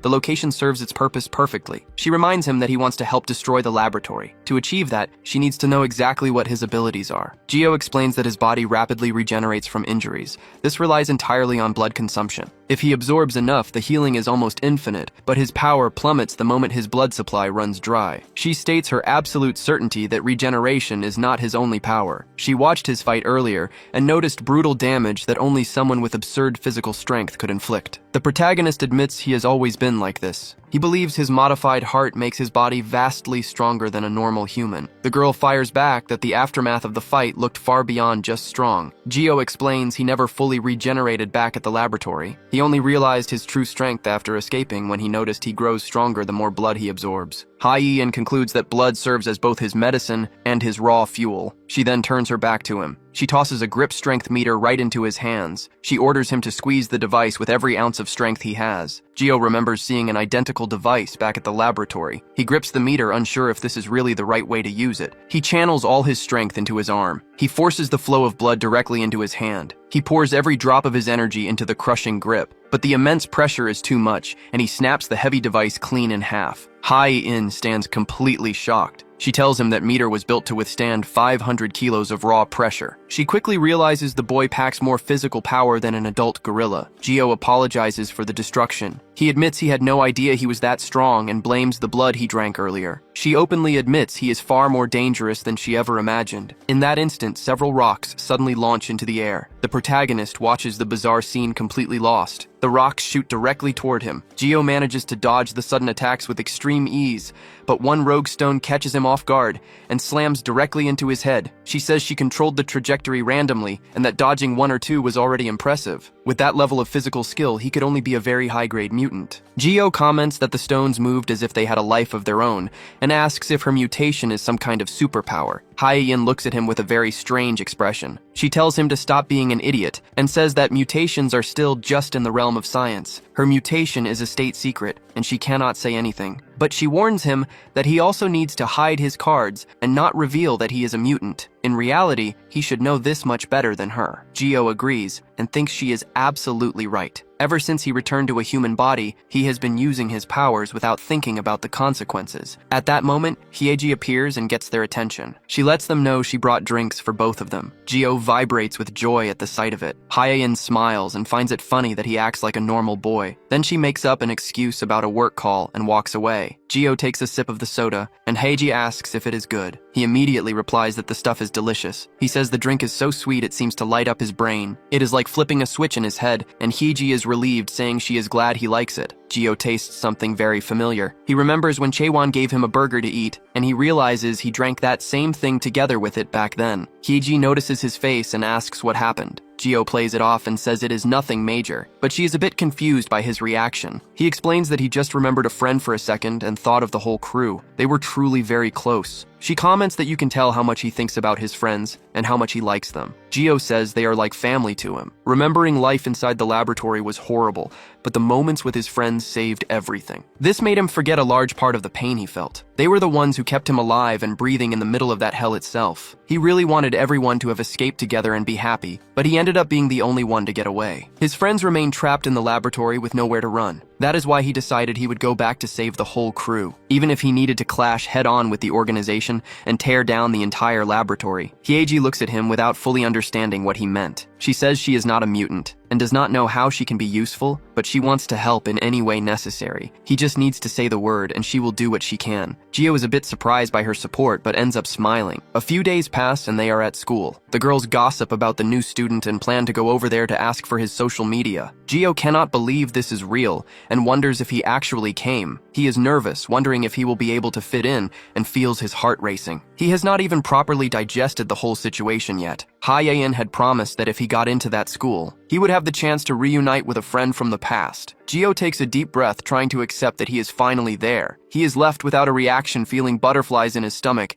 and almost throwing up from nervousness. Meanwhile, the girls whisper to the side, saying he is very cute. The guys already want to know if he is good at sports. Gio feels like everyone is looking at him. Earlier, Ha-Yain warned him that she would give him his first mission. She spent a few days planning it and decided this would be the very first one. That is when Gio pulled a uniform out of the bag. Hyeji immediately recognizes it as her school uniform. She says that starting the next day, he will study at the same school as Hyeji as part of the mission. A radio announcement begins playing in the courtyard. All the students start walking over there. They start talking to Gio about a million different things. The boy feels completely suffocated by the crowd. Ha-In said he does not act like a normal person and needs to learn how to blend in to help with the investigation. He needs to act like an ordinary guy. Gio drills it into his head that under no circumstances can they suspect he is a mutant, but he freezes and has no idea what to do in front of the entire class. He even thinks they have already figured out his secret. In that instant, Taegu slams his hand on the desk and orders everyone to stop. He warns the crowd that they are talking too much and scaring the new kid. Taegu explains that Gio came from a neighboring town and does not use social media. He adds that the boy quit playing video games and is great at sports. Gio feels relieved to see Taegu helping him out. The big guy lies to the class saying they are childhood friends. He dismisses everyone by saying they need to catch up after so much time apart. Gio thanks him for the help. Taegu says Hyeji explained the whole situation and that he needs to pass as a normal student. He guarantees he knows the school inside and out. He adds that Gio can ask him anything he needs. Except later on, Taegu himself cannot answer a question in class. The teacher mocks him, saying exams are coming up and the boy has not even memorized the basics. He wants to know which bacteria caused the Black Plague,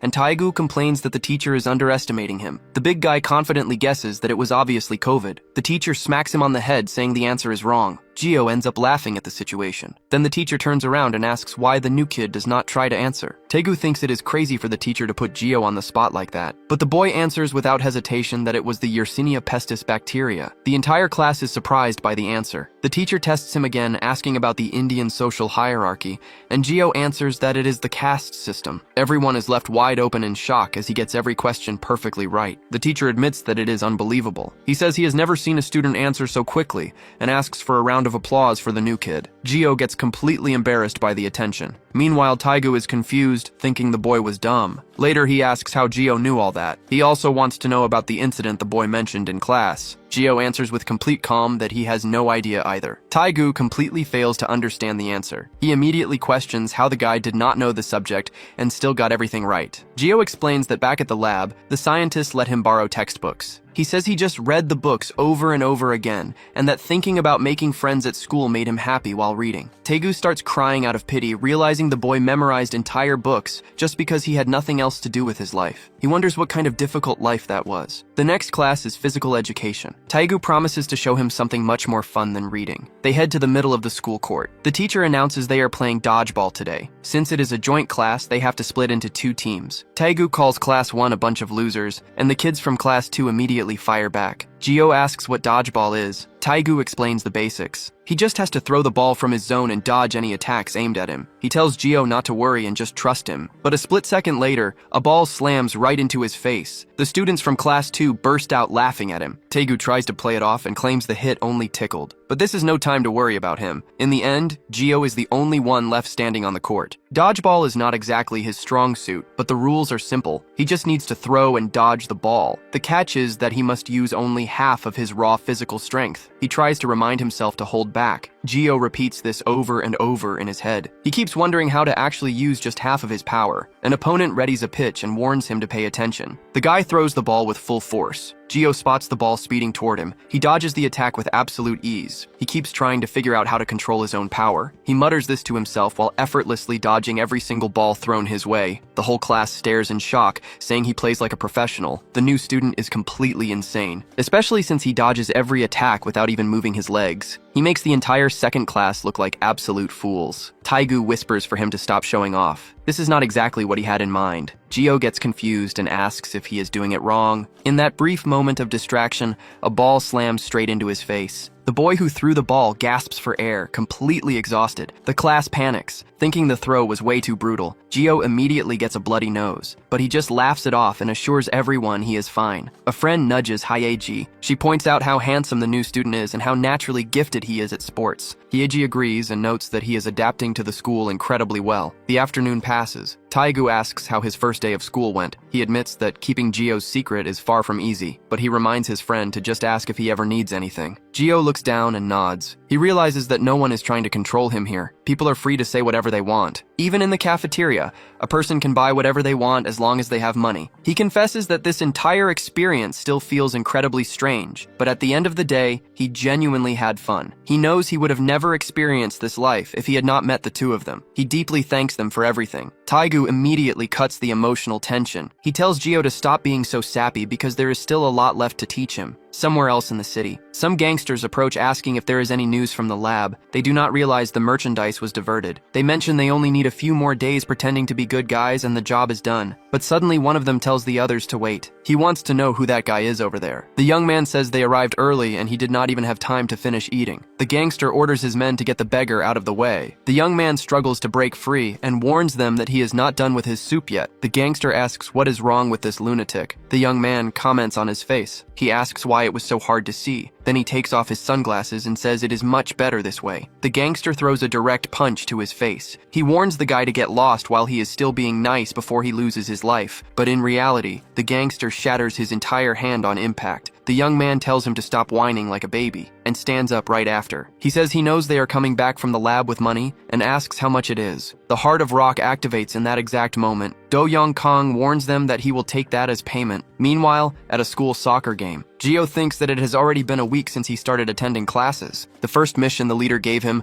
was to act like a normal person and adapt to an ordinary life. At first, he was afraid his identity would be discovered. This led him to act strangely, and because of that, he could not enjoy anything. But after studying and eating with boys his age, he realizes something. School is much more fun than he imagined. Taegu passes the ball toward him. Gio thinks about how hard it is to believe he can run and play freely again. He traps the ball on his chest and gets ready to kick, but he trips right at the last second and falls flat on his back. The others make fun of him and say he is terrible at this. Now Gio truly just looks like a normal person. He feels so happy that he even forgets his life as a fugitive. All this was thanks to Hyeji and Taegu. On the way back home, he mentions that the chicken skewers smell amazing. It is as if the savory aroma were hitting him right in the face. They keep walking and talking. Taegu warns him that if he keeps drooling, he will eat everything himself. Gio replies that he wants to share with the puppy. But the girl warns him that dogs cannot eat anything with so much seasoning, until a strange noise echoes from the alley. Kang complains that he is starving because he spent too much of his power. There were more gangsters than he expected. After fighting all night, he has no strength left to even walk. He desperately needs to eat something. Then he notices a flower bed right ahead. He reaches out to grab it since his power can turn that into energy. But Gio suddenly appears and stops him, saying he cannot eat that. The young man defends himself, saying he was not trying to eat dirt, but Gio ignores him. He warns him that he tried doing that before and it went terribly wrong. He says it is much better to eat plants. Hyeji approaches and says he should not eat those things either. Kang explains that he misunderstood and he is not homeless, but he realizes that this is exactly what they thought of him. A strong smell suddenly invades his nostrils. He asks if he can have a little bit of the skewer. Gio thinks to himself that he hasn't even taken a bite yet. Looking at that guy is like looking at himself in the past, and just like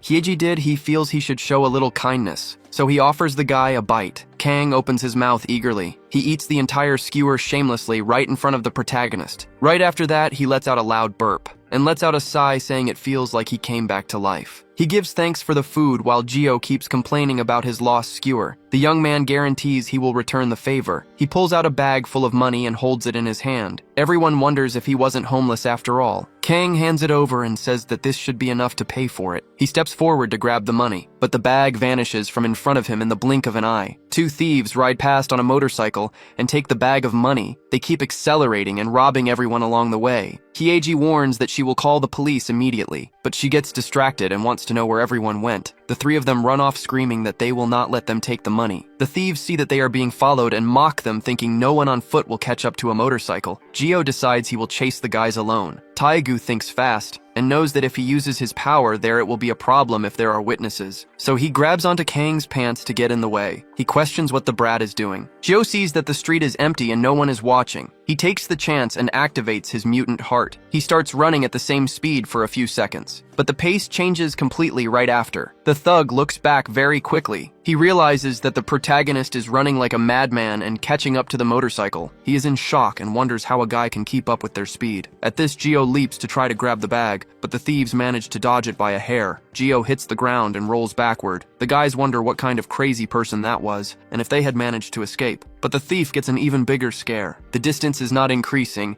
and he realizes that this bastard is not a normal person. His partner looks up looking for a way out. He notices that there is a giant pile of bricks nearby. They try to knock the pile down by hitting it to hit the kid. The bricks lose their balance and start to collapse. The protagonist is caught by surprise right in the face of danger. A cloud of smoke explodes on the ground covering the street. The thief flips the bird and screams "good riddance," but amidst the dust and rubble, the protagonist gets up complaining of a headache. He says he has to catch them no matter what, but the people around him stare in confusion. Soon a whole crowd forms around him. Meanwhile, in another location, the thieves park their motorcycle. They mention they finally have a clear path, and they manage to gather a decent amount of cash this time. But suddenly Kang appears right in front of them and lands a direct hit on the guys. The two thieves are completely startled. They lose their balance and start falling off the motorcycle until they slam face first into the ground. Kang asks why they are running away so desperately. He explains that as long as he touches the ground, he can feel everything anyway. The crowd nearby starts wondering if he is some kind of mutant. Kang warns that the money does not belong to them, so they better hand it all over right away. The thief tells him to cut that crap, and warns that it does not matter if he is a mutant because he surely does not have armor on his stomach. In that instant,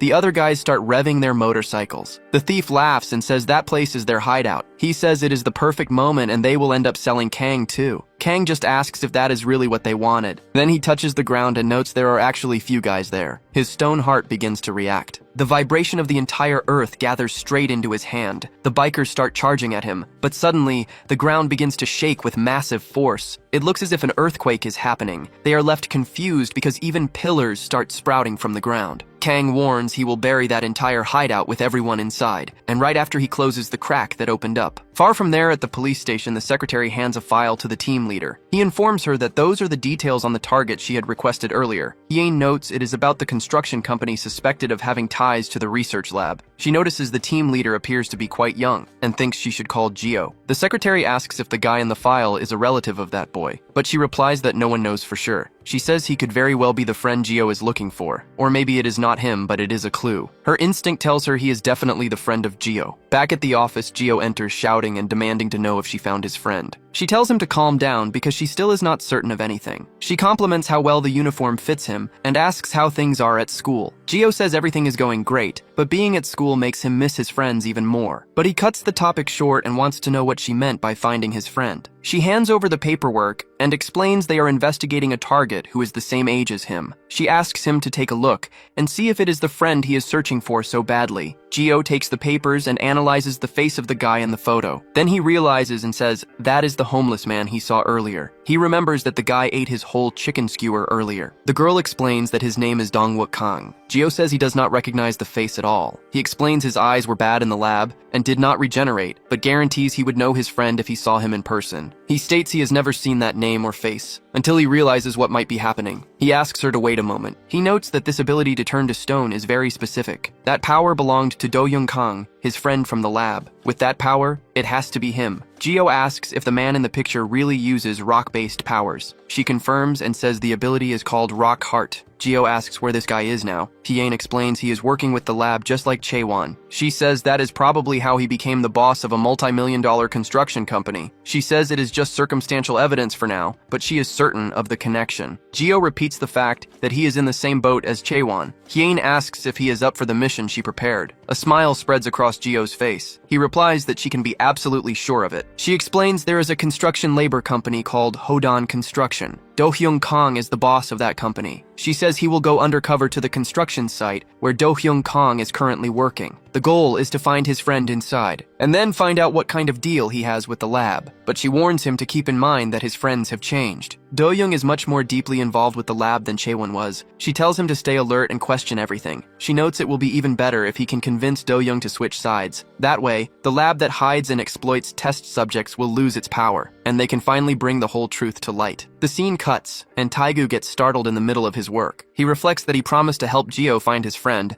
but never imagined he would have to do brutal manual labor. Jio asks if his friend is okay. He says he appreciates the help, but the guy does not need to work himself to death. Taegu brushes it off, claiming it is a piece of cake and that Jio should not worry. He reminds him they are infiltrating his friend's company and tells Jio to just trust him. Taegu asks where exactly they are going to find the guy, and Jio confesses he has no clue where he is. The guy panics. He realizes the plan was just to search the massive construction site all day until they stumbled upon the target. Jio innocently asks if there is a problem with that. Taegu says they will never find him like that and should just ask the workers. He says they just need to kiss up to the older guys. Right then, one of the site managers angrily crushes a can. He grumbles that they gave the kids a job and they are already slacking off. The manager yells that they should know everyone there is busy. He claims the problem with kids today is that they always run like dogs when things get tough. And he tells Jio to stop running with heavy loads so he does not trip and get hurt. The manager orders them to move all the material in an hour and says they can leave if they fail. The two boys agree on the spot. The workers walk away complaining they never should have hired kids for the job. Taegu complains the guys did not even give them a chance to ask anything. He figures they need to finish the job before trying to talk, and he wonders how they are supposed to move that mountain of debris in just an hour. Jio says the guy yelled at him for running with the load and decides that since he cannot run, he has another solution. He decides to simply put a lot more weight on his back at once and walk slowly. Taegu panics and warns him that it weighs about 160 kilos,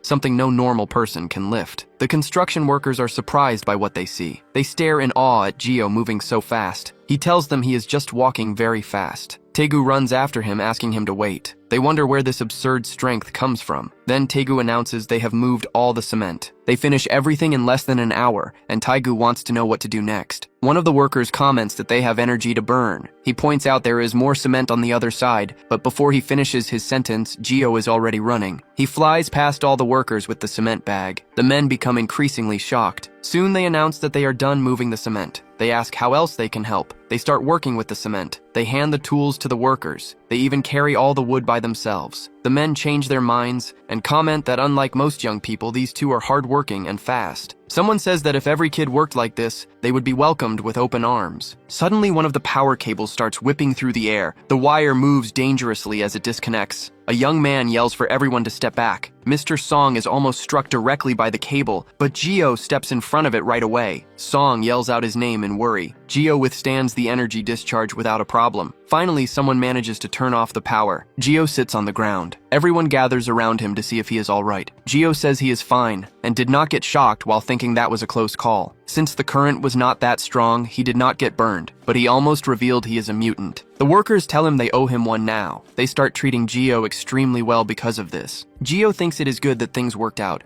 but realizes construction sites are far more dangerous than he thought. He understands why they are always on edge, even though they are good people deep down. Taegu notes that the guys should respect them enough by now to answer a few questions. He knows asking directly will make them look suspicious, so they decide to be subtle. Taegu asks if there is any place nearby with guys their age, but the workers get confused and ask about his own age. They say Taegu looks like he is at least 30 years old. Taegu grumbles that he is 17, and Jio explains they are looking for a company with guys in their 20s. The workers mention that Hoden Construction has several employees like that. Jio asks where they can find those guys. The workers explain it is a brutal place, but they make a lot of money because the job is twice as exhausting. Taegu asks where these people hang out. Then one of the workers points and says they are arriving right now. A white van pulls up next to them. A man steps out of the vehicle. Taegu finds his clothes strange. He does not understand how construction workers can afford luxury clothes like that. They are wearing expensive brands from head to toe, and Taegu really wants to find out how much money they are making. Taegu draws attention once again. Do-hyung steps out of the car right after. He takes off his glasses because he instantly recognizes someone. He mentions that Gio is the guy who gave him the chicken skewer. They had already bumped into each other before all of this. Gio remembers his time at the lab. He figures he knows that guy better than anyone else. It has been over 10 years, and because of that, he says they have met before. Do-hyung says it really is a small world. Gio replies that it is no coincidence and that he already knew he worked there. Do-hyung acts surprised and asks how he knows that. Gio decides that starting today, he will join his company and unearth everything. He wants to uncover the suspicious connection between him and the lab, regardless of whether he works for them or is being blackmailed. In the end, they will be friends again, just like the old days. Now, inside an office, Do-hyung tries to grasp the situation. He asks if the two came all the way out there to join the firm. He appreciates the intention,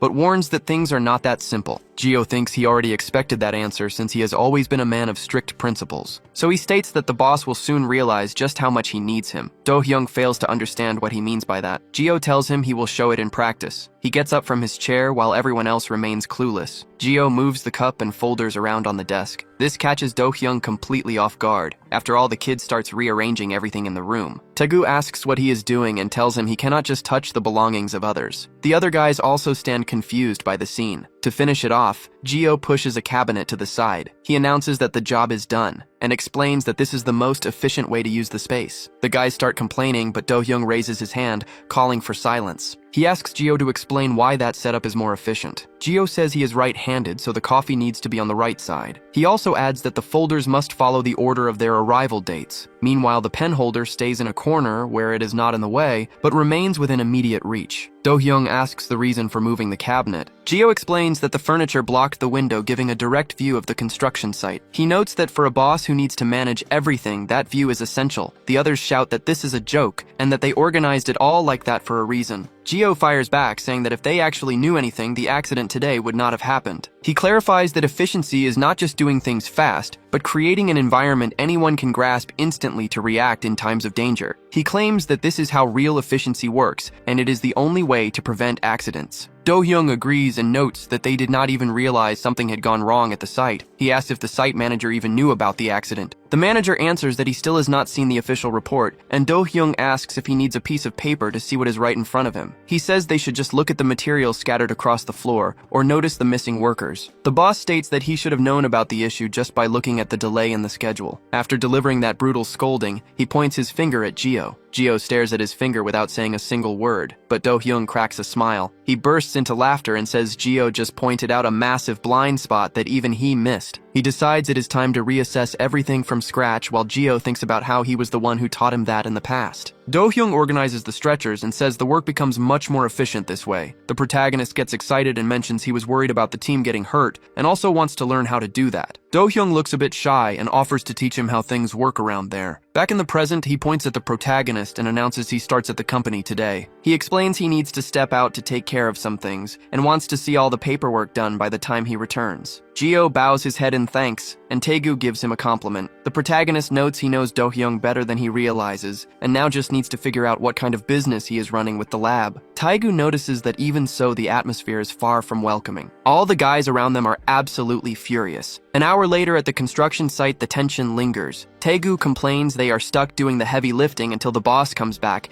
and Gio replies that this is already a huge victory for him. But a worker kicks the pipe and asks who told them to place it like that. He tells them the piece should be facing the other way. Gio defends himself and says they just did exactly what he ordered, but the guy tells him to shut his mouth and flip the pipe already. Another hour passes after that. The worker kicks the pipe again and asks why they are laying the drainage pipe now. Taegu fails to understand what the guy is trying to pull. The worker complains they have not even leveled the slope yet, and no one told them to lay the pipe first. Taegu insists they only followed the exact orders he gave them earlier, but the man grabs his shirt and asks if he is talking back and tells him to get lost if he does not like it. He tells Taegu to stop whining and tear everything out within an hour. Taegu glances to the side right after. He catches the guy flashing a mocking smirk. It becomes clear these guys are messing with them on purpose. This makes Taegu even more infuriated with the situation. He tells Gio he is going to the bathroom. On his way there, he overhears the workers laughing. They say Gio is just a brat acting like he owns the place. They complain they already have too many mouths to feed and should not be splitting their cash with some kid. They figure the foreman is on their side anyway. Taegu bangs on the door and calls out their cheap talk. He tells them they are dead wrong if they think he will just sit back and take this, and promises to knock some sense into their heads. Everyone wonders when the kid sneaked up to the door. Taegu grabs one of the guys by the shirt and says they are completely sabotaging the job. The giant guy says he really wants to beat him to a pulp, but cannot do it. Taegu fires back, saying he started the provocation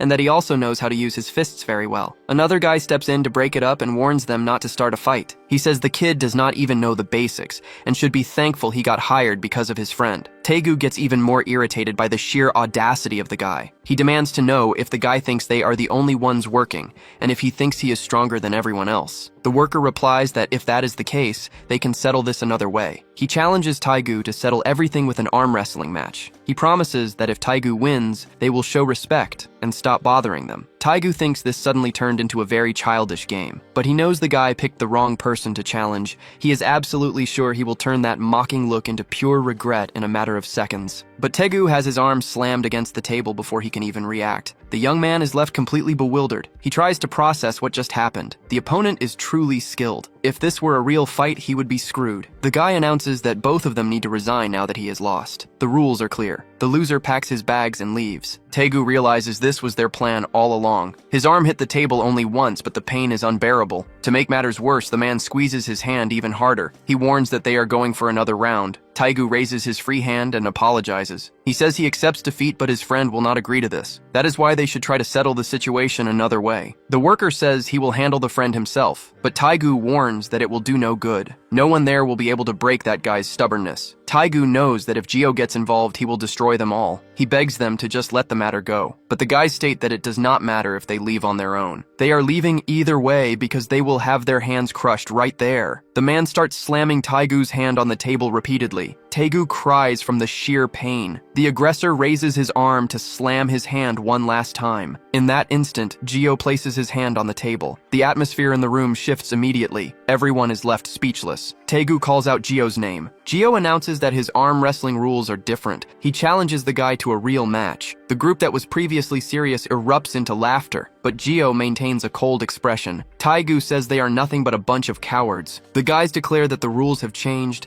and the hospital bill will fall on the rookie. The brute claims he was going to go easy out of pity for his friend, but has now changed his mind. He warns that Gio's arm might actually end up broken. The two lock hands and prepare themselves. The man thinks he is dealing with a stupid kid who does not understand the danger. He decides he will cripple Gio's hand to teach him and his partner a lesson. He loudly declares that the match will end in a second, but Gio slams the guy's arm against the table in the blink of an eye. The bone in the man's arm snaps in half. The guy starts screaming in agony. The rest of the group is completely shocked by the scene. Gio orders the guy to return to the starting position. He states that the match is not over yet, and continues slamming the man's broken arm against the table. The guy drops to the floor rolling in pain while clutching his hand. The other guys panic and scream for Supervisor Joe. They charge at Gio all at once. Gio does not even change his expression in the face of the attack. He takes down both of them using only one hand, until another guy strikes his back with a wooden club, but he takes a punch in return. The impact throws him backward. His colleagues manage to catch him. The foreman says Gio is not normal. He orders everyone to rush him at once, but a voice orders all the idiots to stop right there. The delinquents freeze completely. Gio just turns his head. Dong-young has just arrived at the scene. He asks what the hell they are doing. One of the men tries to explain himself, but Dong-young smashes his head against the wall. The man begs for mercy, and Dong-young tells them they should train instead of bullying others. Taegu realizes that if the situation escalates, Gio might get fired. So he lies and says it is all a misunderstanding and they were just arm wrestling. But Gio cuts through the lie and states that the guy was hitting his friend first. Dong-young replies that he already knows since this is not the first time they do this kind of thing, but he warns that Gio has also crossed the line this time. He orders Gio to look at the state he left the men in. Gio retorts that his friend is in the exact same state,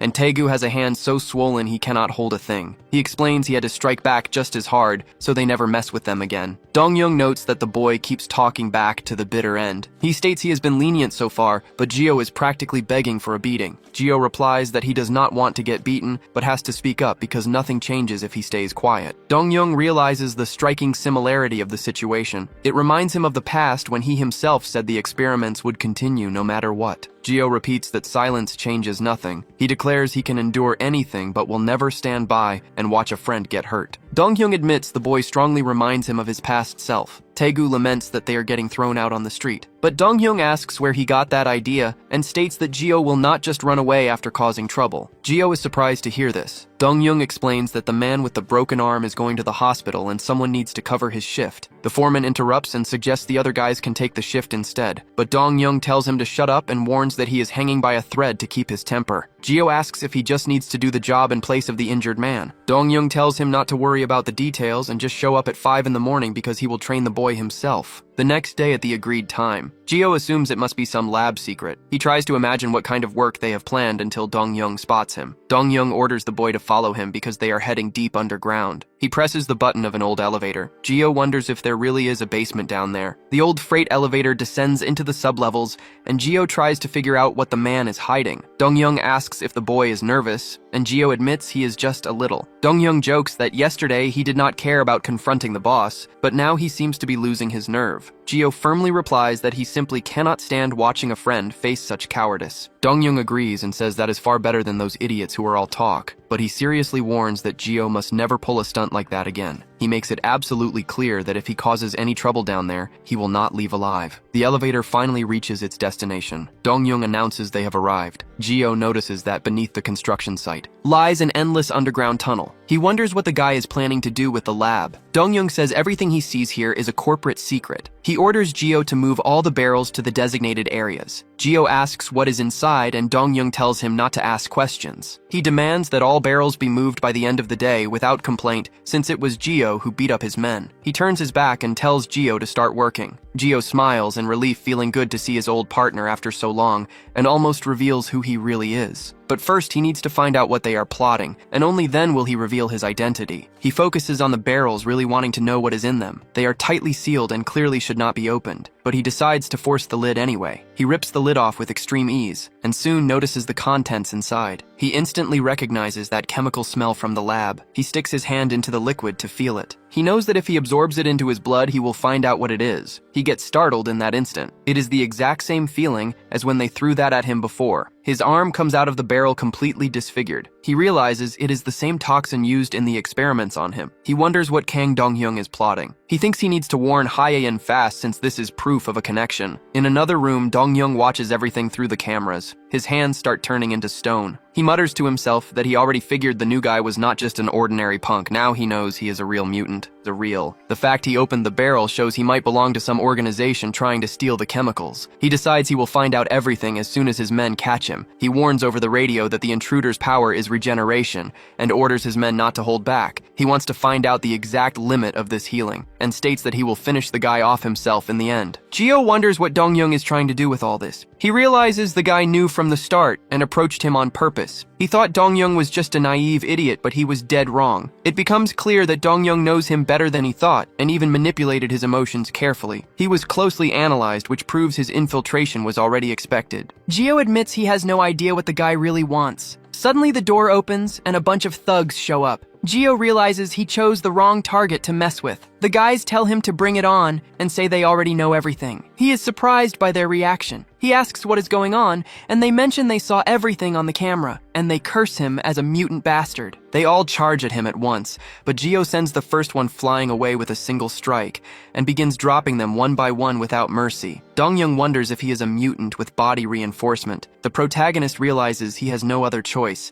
If the path is blocked, he just needs to push through with brute force. He then sends one of the delinquents flying. Everyone is completely terrified by the scene, but the protagonist gives them no chance to fight back, until several of them manage to pin him down. They smash a bat right into his face. Gio takes hit after hit without a pause. The man says his ability is regeneration and warns that his bat also breaks bones, but the protagonist lands a solid punch right in his face. He tosses the guy away with absurd ease. Dong-hyung thinks this strength is enough to take down a man, but feels he still has not shown his full potential. He knows this will happen soon. Another man charges at him using chains. Several of them start holding the protagonist down again, then they begin tying him up with the chain, pinning down every part of his body. The thugs notice he is starting to get up. Another guy readies a knife and orders the group to hold him on the ground. The plan is to cut his nerves so he cannot move. He then starts stabbing the boy multiple times. Just as he readies the next stab, the man is completely shocked because he has already hit him dozens of times, yet his face does not even flinch. It is something completely inhuman. Gio touches his finger to the ground. He activates his resurrection heart. All the blood on the floor starts moving toward him. Dong-young notices something strange. He is absorbing all the blood scattered around. With all this happening at once, his body begins to regenerate. The healing is much faster than the damage he was taking. It is an incredible regeneration speed on a very rare level. Furthermore, he gets stronger the more blood he absorbs. He looks like a runaway train, and Dong-young desperately wants to know what kind of heart he has. Gio braces for combat. He disappears in a split second. He strikes the face of another thug. The other guys also go flying away. Gio keeps taking them down one by one. The blonde man thinks this kid is way too fast, but the protagonist already appears right in front of him. He lands a heavy blow straight to the chest of the man. The man instantly coughs up a lot of blood. He falls right into the arms of his comrades. Gio dodges another attack from the group. He grabs the ground with immense force and tears up the entire floor. The crowd thinks it is madness as he tears up the concrete slab. Gio prepares to throw the slab. He hurls the piece of concrete right at them. The delinquents freeze in shock. They can only raise their arms to try and defend themselves. In that instant, a massive cloud of dust rises everywhere. The dust slowly settles and reveals that the guys are completely unharmed. Gio maintains a very serious expression. A stone hand shatters the concrete right there. It is Dong-young who appears standing in front of him. Dong-young says he wants to ask a question. He wants to know what kind of heart the boy has. The giant mentions he has seen heart mutants before, but healing wounds in less than a second is something new. Just from that ability, he realizes the kid is high level and has a heavily enhanced body. When it comes to regeneration, only one kid comes to his mind. But that boy had a very weak ability, and most importantly, that kid died in a bomb explosion. Gio just stands there without saying a word. Dong-young takes the silence as a definitive answer. He warns that he will have to teach him some manners by force. Gio dodges the strikes with great ease. He thinks it is too early to reveal who he really is, and he still needs to uncover the connection this guy has to the lab. That is why he decides to keep his suspicions about Kang Dong-young until the end. Gio keeps dodging every attack aimed his way. Then Dong-young prepares one final massive punch. He talks about the instant healing ability of the boy. He warns that the kid is dead wrong if he relies solely on that, because the next strike will not just leave a bruise. He says there will not be a single piece of his body left to tell the tale. In that moment, several stone pillars begin to sprout from the ground. The rocks advance straight toward Gio. Gio ends up slamming his back against a large rock. Dong-hyung warns that this is the last chance for the boy. He gathers the stones into his own hand. His fist is covered in a stone armor much thicker than usual. He asks one more time who sent him there. Gio realizes that his foot is completely trapped in the ground. He notes that his legs are also locked in the stones. Dong-young sees that he has chosen to stay quiet even with the threat. Then he unleashes a brutal punch straight to the face of the boy. Gio is thrown back with such force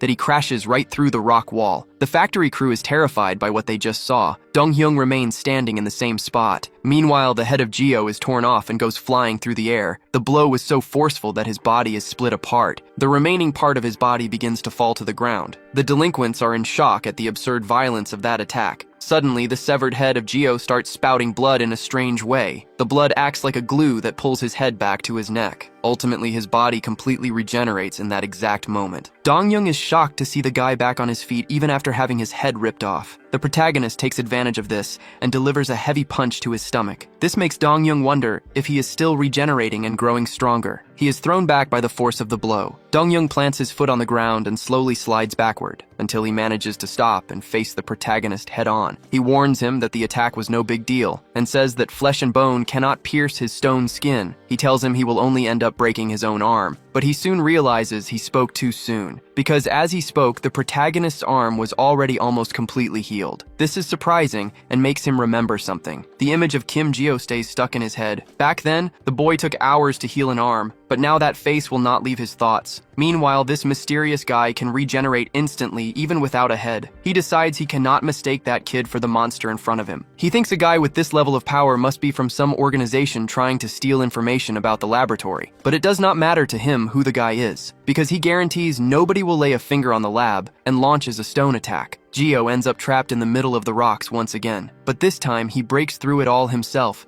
and charges forward. Dong-young is left completely stunned by this and takes a direct punch to the face. Even so, he tells the guy to give up because trying to hit him is useless, and warns that either way, the lab will uncover his identity as soon as he is delivered. Gio realizes he was right the whole time. He concludes that this guy has also been selling mutants to the laboratory, and says he will not walk away unpunished for doing so. Dong-young asks what he means by that story, but the protagonist gives him no chance to respond, and lands another heavy punch to his stomach, telling him to look back and face the sins he has committed. Dong-young says none of this makes sense because he will become a billionaire very soon. He warns that he will sell the protagonist's body for the highest possible price. Gio says that being the case, he will forcefully knock some sense into his head, and begins to absorb all the blood scattered across the floor. Dong-young tries to understand what is happening in front of him. An absurd amount of blood is being pulled in all at once. He realizes the guy is increasing his own power, and in that instant takes another blow to the stomach. Dong-young calls him incredibly stupid for wasting such a strong ability like that, and repeats that human bones will never be able to break his rocks. He thinks the fight is becoming ridiculous, but Gio ignores him and keeps hitting him relentlessly. Dong-young warns him that he can throw 1,000 punches, and the result will be the same, and that the only thing breaking here will be the attacker's own hand. Gio prepares to launch another strike, and strikes his ribs with brutal force. In that moment, Dong-young finally feels the pain and wonders why the blows are starting to have an effect. The protagonist moves faster than before, and lands a perfect hook right on his chin. Gio leaves the guy no room to breathe, and says he can strike 1,000 times if he has to. Dong-young quickly realizes he is dealing with an absolute lunatic. He begins to dodge the blows. He notes that Gio does not care if his own body is tearing apart, and that is exactly why he charged in with everything. All of this just to find his weak points. Once a crack appears, it never stops growing. Dong-young tries to counter with a heavy stone strike, cratering the ground right where the boy was standing, but he immediately realizes that Gio is no longer there. Gio strikes his chest again with full force, launching the giant away as if he were nothing. Dong-young simply cannot keep up with that speed. He crouches on the ground and tries to gather himself, feeling an absurd amount of pain in his head. The cracks across his stone skin start to look brutal. He wonders if the boy feels no pain at all. He realizes his mistake and notes that trying to capture the boy alive was pure stupidity. There is no holding back against a monster like that. In response, he starts swallowing rocks straight from the ground. Gio watches closely and tries to understand what is happening. Dong-young has his flesh tearing apart as his heart reacts to the whole process. He screams for his men to get out of there if they still want to live. The men do not think twice and run for their lives. Dong-young gets his heart completely loaded with minerals. His body density reaches its absolute limit. The ground begins to vibrate violently. He clenches his fists and announces that he will uproot everything around them, forming a massive and gigantic boulder. Gio is shocked and wonders how the man can control something so huge. He knows that if that hits him directly, there will not even be dust left of him. His only option is to get out of there as fast as possible. Dong-young screams that this is the end for the boy. Stone walls rise up and trap Gio right in his tracks, crushing the boy from all sides and completely smashing him between the massive rocks. The impact sends jagged stones flying everywhere. Dong-young never imagined a single mutant would force him to use 100% of his strength. He pants heavily and tries to catch his breath, spitting blood onto the ground from the sheer exertion. He thinks about how rich he would be if he delivered the kid alive, but he could not afford to hold back. That is when he notices something very strange straight ahead. Through the smoke, a skeleton rises from the rubble. He can barely believe the boy survived that impact. His torn flesh is still trying to regenerate from absolutely nothing, but Gio suddenly collapses. Dong-young concludes that even such a broken ability must have its limits. He admits that he felt chills thinking the boy was going to stand back up.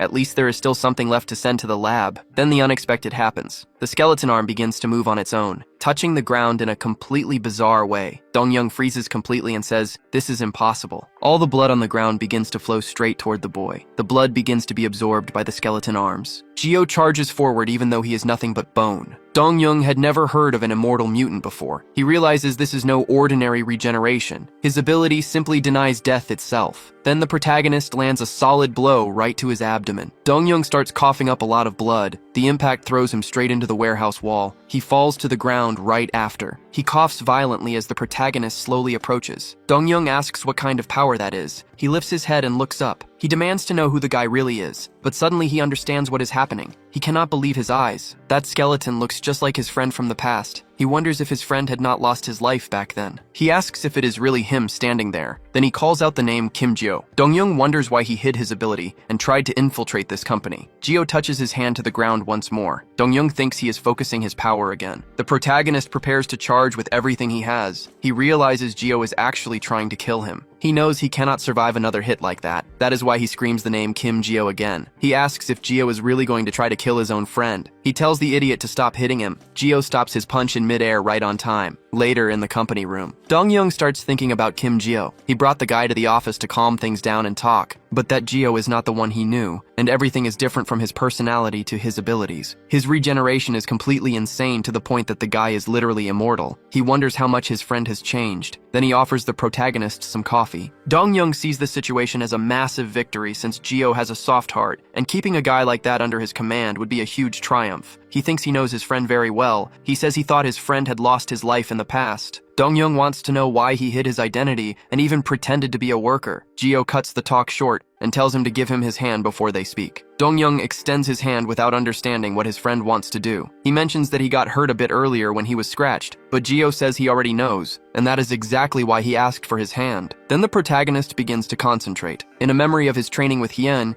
she asks if he was worried about the Chaewon issue. Gio confirms that was the problem. He wants to know what he should do if a situation like Chaewon happens again. She answers directly that he has to fight. Gio feels that the idea of fighting a friend is too painful since he missed them for years. Ultimately, he wonders if there is no way to convince them by talking, but she tells him to get real. She asks what he really wants. Gio replies that he wants to save the friends tied to the lab. She notes that he is talking about the friends who helped them before. She explains that they cannot be saved with just words, and that they are all high-ranking mutants with important roles. They can kill without a second thought and must already be criminals. She asks if he really thinks people like that will listen to his pleas. The way things stand, he will end up being used instead of helping. Coldly and calculated, they will throw him into the fire and leave him to burn. Exactly like what happened with Chaewon. His friends might need help, but they are also the same ones who can kill him. Gio reflects on the chance of being killed by them. He agrees and says they are no longer the same kids he knew. He realizes he will end up losing the rest of his friends if he keeps acting this way. So he asks what needs to change to save everyone. Hien says she likes his determination, but she warns him that he is wrong about one thing. He needs to change his mindset from the start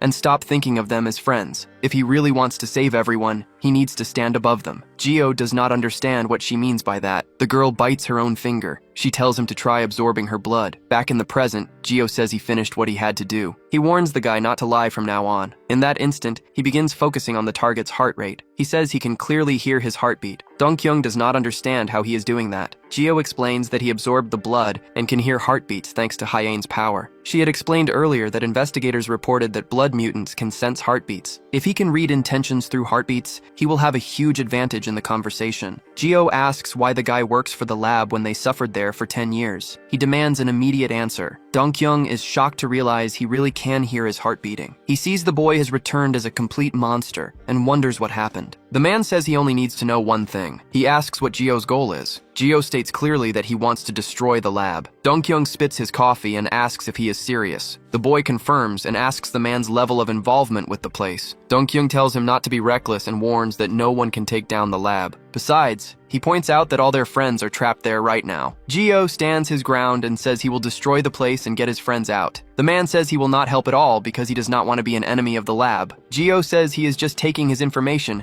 and does not need permission to destroy the place. Dong-kyung grinds his teeth in anger at those words. Fear starts to take over. He ends up handing over all the documents he kept. These were the data he secretly collected inside the base. There is a bit of everything, like facility blueprints, subject code names, and lists of missing people. He hands over photos and diaries, saying that apart from maximum security files, the rest is there, and asks to be left out of the plan. Gio points out that there is something wrong with this story. He says Kang Do-young has too much inside information on the lab. If the intent was not to make enemies out of them, gathering so much material makes no sense. He notes that the moment he mentioned attacking the lab, Do-hyung's heart started racing. It seemed like he was waiting to hear exactly that. In reality, Do-hyung also wants to achieve this goal. Do-hyung is surprised and wonders how he can figure all this out just from a heartbeat. He admits he cannot hide anything from Gio. He confesses that, deep down, that was exactly it. He also wants to bring down the lab but thought it was impossible. The lab is far larger than he imagined, and those guys have connections everywhere. The facilities are located deep underground, totally hidden and out of reach of normal people, and their network of influence is simply insane. Everything is built on the sacrifice of his own friends. They know how to control everyone. They exploit weaknesses and promise rewards as bait to maintain control. That is why he hesitates and asks if Gio still wants to attack, even knowing all this. Geo guarantees he will rescue his friends held in captivity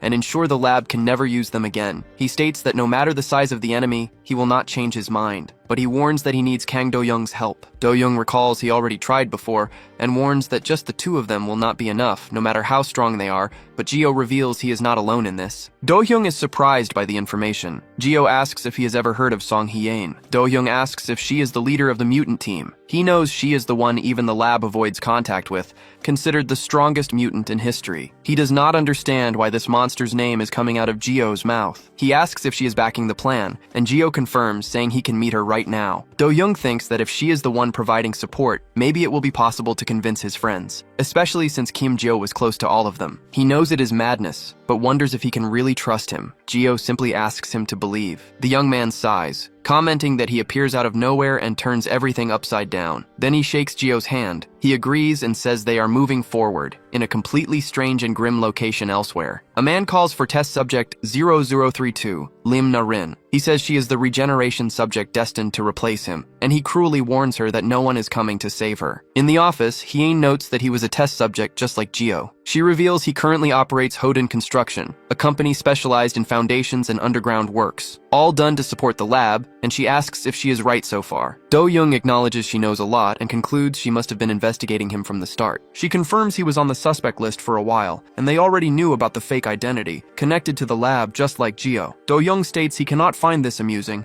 and that it is not right for the police to use a friend as bait. He warns that she is crossing a dangerous line. The girl laughs and jokes that he is quite cute when angry, looking like a porcupine. Do-hyung gets even more annoyed and asks what she just said. Geo watches and thinks the guy's heart is beating so hard he does not even need a special ability to notice his fear. Do-hyung admits to himself that he is terrified because he is face to face with the leader of the mutant team, someone even the lab is afraid to confront. It is as if she is reading his mind. She mentions hearing that he also plans to attack the laboratory. Do-hyung asks her not to judge him harshly because ultimately they are all targeting the same enemy. Trusting the police is difficult because they can easily use and discard him. She asks what he thinks if she promises not to do that. She assures him that she is much warmer than he imagines. Do-hyung replies that talk is cheap and she has given him no reason to trust her. Hye-in warns that they are getting nowhere. She suggests that maybe he should go to the same place as Chaewon. She reveals that she sent him to prison recently. She says she tried to find a way to clear his name, but the guy simply refused to listen. She adds that he might as well join his colleague behind bars. Do-hyung gets confused and wonders how Chaewon ended up arrested. The two continue arguing until Do-hyung begs for a chance. Hye-in warns that helping the laboratory is a serious crime. She explains that it equates to aiding a terrorist organization and that she could decide his fate right there. But she offers to overlook his past actions as long as he does not cross the line, all because she also wants to destroy the laboratory. Do-hyung promises to help her. Hye-in decides to focus on business and asks for the most useful information he has at the moment. He replies that a friend of theirs needs to be rescued right away and that her ability is highly useful. The girl in the photo is Lim Na-rin. He asks if Geo remembers her. Geo answers that she was a cheerful and kind girl, but Do-hyung counters by stating she was quiet and cold. Their opinions begin to clash. Do-hyung asks what Geo is talking about because Lim Na-rin has always been gloomy, but Geo insists otherwise. He recalls that she used to hug him from behind and ask what he needed, and that they should all play together. Geo remembers telling her that he was hurt. He said his skin was still regenerating and that it must be disgusting, but the girl replied that she liked him anyway. She said that seeing the wound heal made her happy and that she loved it. Do-hyung asks in shock if that rude brat really said that, and this makes everything even more perfect. Hye-in comments that convincing the girl should be easy since she was close to Geo. She says it would be great to rescue at least one more friend from the clutches of the laboratory. Looking at the data, the operation seems quite simple. The vehicles will pass through Silver White Road. The idea is to wait along the route and ambush the trucks, and that is how they will manage to rescue Lim Na-rin.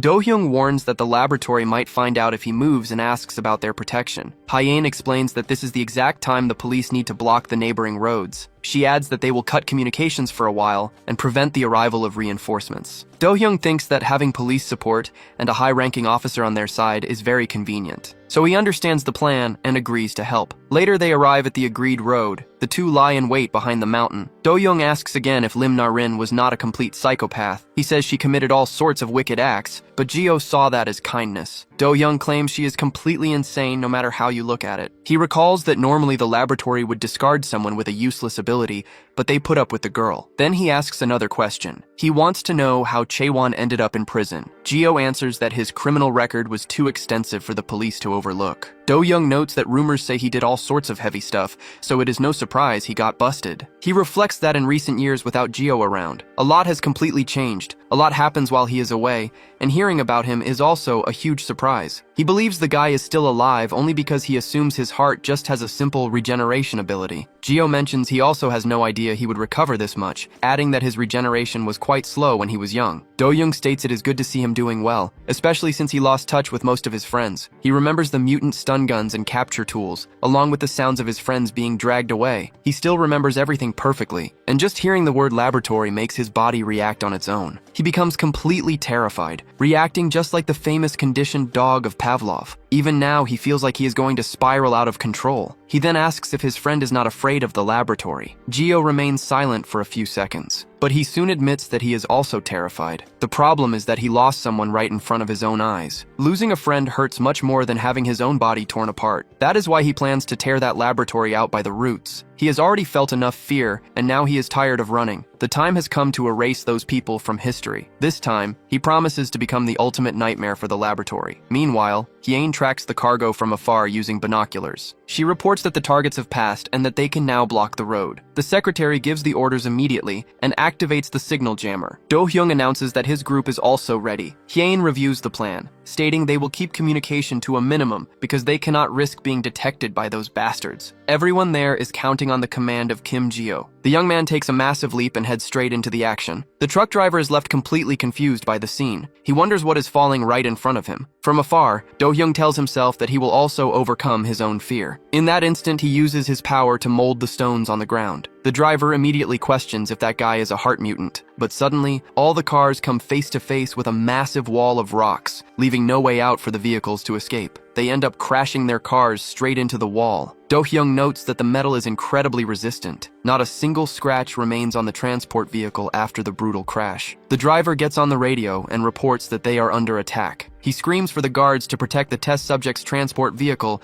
and to stop anyone from opening the doors. They absolutely cannot let the invaders take the mutant inside. That is when Gio lands heavily on the roof, stating that it is already too late. The driver goes into shock upon hearing that voice. The other guards scream in desperation to lock the doors tight, but the protagonist calmly states that this is not necessary at all. He simply starts bashing the iron door of the vehicle with a jagged rock. The impact is so brutal that his fingers are completely shattered. The terrified guards wonder how that lunatic managed to tear through heavy armor using only his bare hands. Soon, the protagonist shoves both hands into the hole he just created. He uses all his brute force to rip the metal wide open at once. Inside, something specific catches his attention. The coat belonging to Lim Na-rin is tossed aside inside. Suddenly, several armored soldiers start walking toward the truck. They have clear orders to eliminate the invader on the spot. Gio announces he found the girl and they will end this in 5 minutes. Do-hyung presses his hands against the ground with even more force. He creates stone barriers and traps the soldiers, crushing them right on the spot. A few try to flee. They fire relentlessly as they try to analyze the abilities of their targets. Do-hyung is struck by a bullet, but the shooters quickly confirm his hardened skin. Since the ability of Gio remains a mystery, the soldiers shift their focus to him, and they decide to open fire all at once. Gio dodges the gunfire and hides among the vehicles. Then he starts running in the opposite direction. The soldiers shout that the enemy is closing in with the help of the stone mutant. Gio lands a direct hit on a soldier, sinking the glasses deep into his face. He repeats this brutal assault a few more times. The soldiers are thrown back, until a shot lands right in the head of Gio, and they repeat this on his chest and legs. His body is riddled with holes, but he immediately starts to regenerate. He moves fast and strikes one of the agents, sending the man flying before attacking the others. Suddenly, an impact knocks him backward. Several electric harpoons pierce and trap his body. Do-hyung remarks that the weapon is terrifying. In the past, he never cared much about those shock weapons because they could not pierce his wall. But one of the harpoons shoots straight toward him. The electrical system activates, electrocuting Do-hyung instantly. His defensive wall begins to crumble. Back in the present, he raises the stones once more, thinking that his body still remembers that pain. He knows that if he gets electrocuted, he will not be able to use his powers, and he will be left completely defenseless in the fight. Except this time, he evades the harpoons. He curses himself, and he realizes he does not need to fear these weapons or dwell dwell on the past. After all, the weapons are useless if the generators are destroyed, until an attack hits him hard in the side. He falls and rolls backward. The agents aim at him with explosive ammunition, and they open fire without mercy. Do-hyung covers his face with his hands, and he defends himself from several shots using the rocks. But the harpoons push through the crossfire, and they snare his arm. Do-hyung thinks he is caught for good. His double layer of rock is pierced in one exact spot, but Geo grabs the wires before they can hurt his friend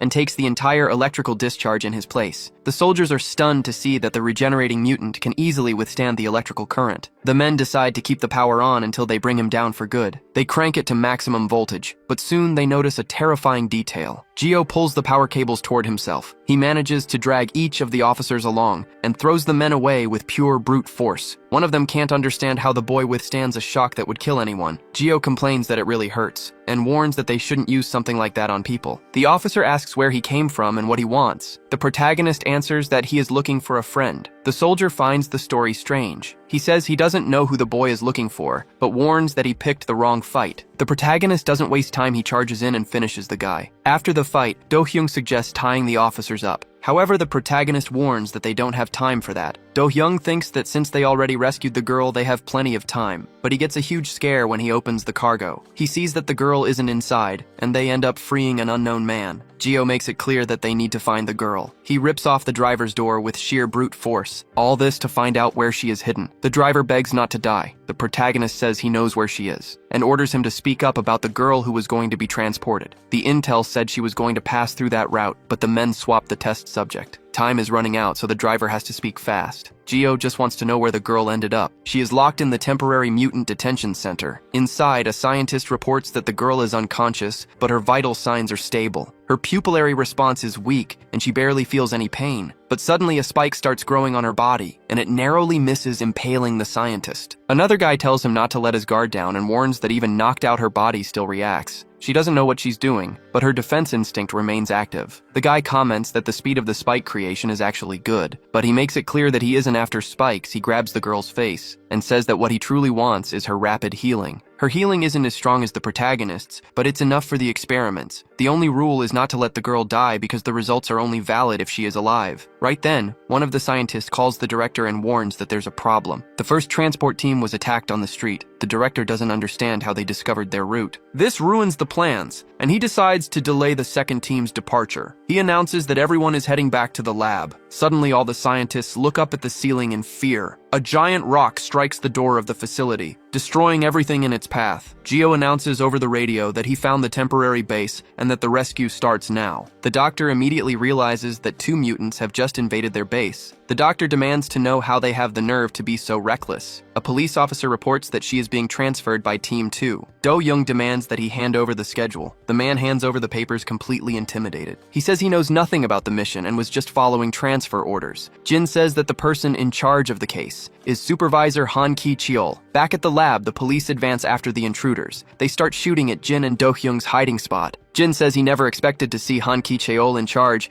since he used to be just a low-level researcher. Do-hyung admits he had no idea he had climbed the ranks so high. This likely happened because of the incident 3 years ago where several friends were dragged back. Because of this, they decide to split up right there. The enemy's ability is focused on immobilization and capture, and staying together will only slow them down. Jin announces he will rescue Lim Na-rin, while Do-hyung draws everyone's attention. Do-hyung gets annoyed and replies that he understands the logic, but it still hurts a bit. Jin reminds him that he prepared for hell when he decided to come here. He states that rescuing Lim Na-rin is the priority, and offers to swap roles if he disagrees. Do-hyung touches the ground and activates his power, telling his partner to stop talking nonsense. In that instant, several stone fists erupt from the ground. He explains that they both know very well he is better at drawing attention and tells Jin to go ahead. He tells Jin not to worry about this place. The police officers turn to Do-hyung with their weapons drawn. They decide to open fire with everything they have. One of the shots hits Do-hyung right in the forehead. He defends himself using stone and creates a rocky armor over his own fist. He charges forward and announces that this tight space is perfect for his power. The impact sends the police officers flying away. One of the guards shouts that he is a high-risk mutant with rock abilities. They quickly start preparing their ammunition. The officer gives the order to respond with high-caliber weapons. Suddenly, a chain flies toward them. The chain strikes Do-hyung's fist dead on as a voice orders everyone to cease fire. Han Ki-cheol appears and states that they cannot go around taking the life of such a precious test subject. He points out that this is Subject 72, who can manipulate rocks. He calls Do-young by his name as the young man realizes his mask is gone. Han Ki-cheol mentions that after Do-young escaped and was caught 3 years ago,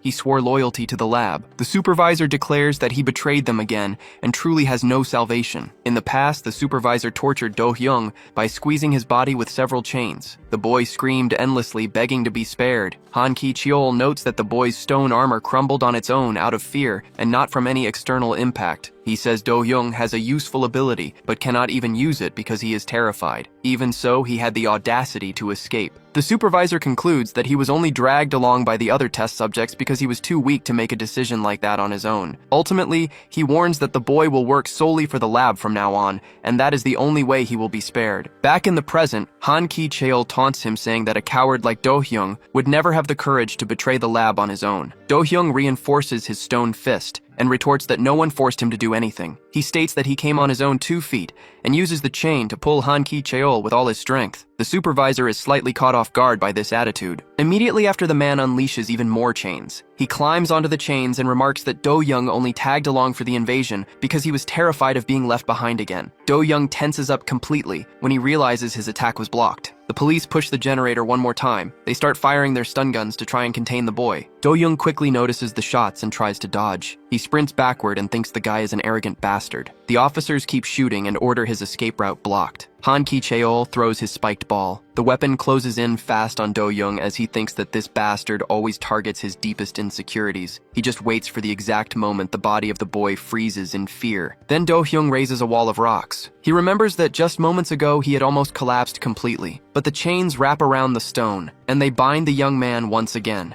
Han Ki-cheol asks if he thought a little rebellion would change anything. He says the fear of the boy has not vanished, and he just has not been beaten enough yet. He warns that if the boy learned the wrong lesson, he can very well teach him everything from scratch, and that this time, he will make sure his body remembers first. He flashes a wicked smile. Do-young grabs the wall and tears off a piece. He says the guy is right and that even now he just wants to run away. But he remembers that he already ran away and survived once before. When he turned his back on his friends and did absolutely nothing, his stone heart begins to react with the new rock. The bricks shatter the chain as Do-young says that whole situation was suffocating, and that is why he will not run away anymore. Han Ki-cheol asks if he swallowed the bricks to gain control over them, just to create the structure he wanted. Do-young charges forward with a giant fist. He says that even a coward wants to save his friends as much as anyone else. The police and soldiers are sent flying away from the impact. They skid across the ground and drop their weapons. Do-young finishes the strike and breathes heavily. The damage caused by the impact is massive. Han Ki-cheol remains completely unharmed and says he used the bricks to scatter shrapnel everywhere, but ultimately caused no damage. He mocks him and says it was so slow it almost made him yawn. Then he asks if the boy thinks he is an idiot. He states that the plan is obvious and the other guy slipped away trying to get Lim Na-rin, and he warns that he already sent a squad after him. Right after that, Do-young collapses to the ground. The officers approach to capture him, but the radio calls the director and warns that the internal security team was completely annihilated. Han Ki-cheol stands there confused. The guy on the radio reports that the intruder inside is also a high-risk mutant. Han Ki-cheol tries to process the information. He looks over and sees a smile on the face of Do-young collapsed on the ground, and he realizes that the boy was the real distraction the entire time. He orders the officers to take care of Do-young because he will go after Lim Na-rin himself. In the other area, Geo breaks the chains. He asks her to wake up and says he is there to rescue her. Lim Na-rin looks at him completely confused, but the boy offers a sincere smile until chains shoot straight out of the hands of the director. They wrap around the neck of Geo immediately after. Han Ki-cheol imprisons him completely. He says today is his lucky day because 2 valuable test subjects just fell into his hands. Then he demands to know how the guy dares to infiltrate his lab like a rat. Geo looks back thinking about Han Ki-cheol. He wonders if 3 years have passed already. The touch of the chains brings back that cold and suffocating grip.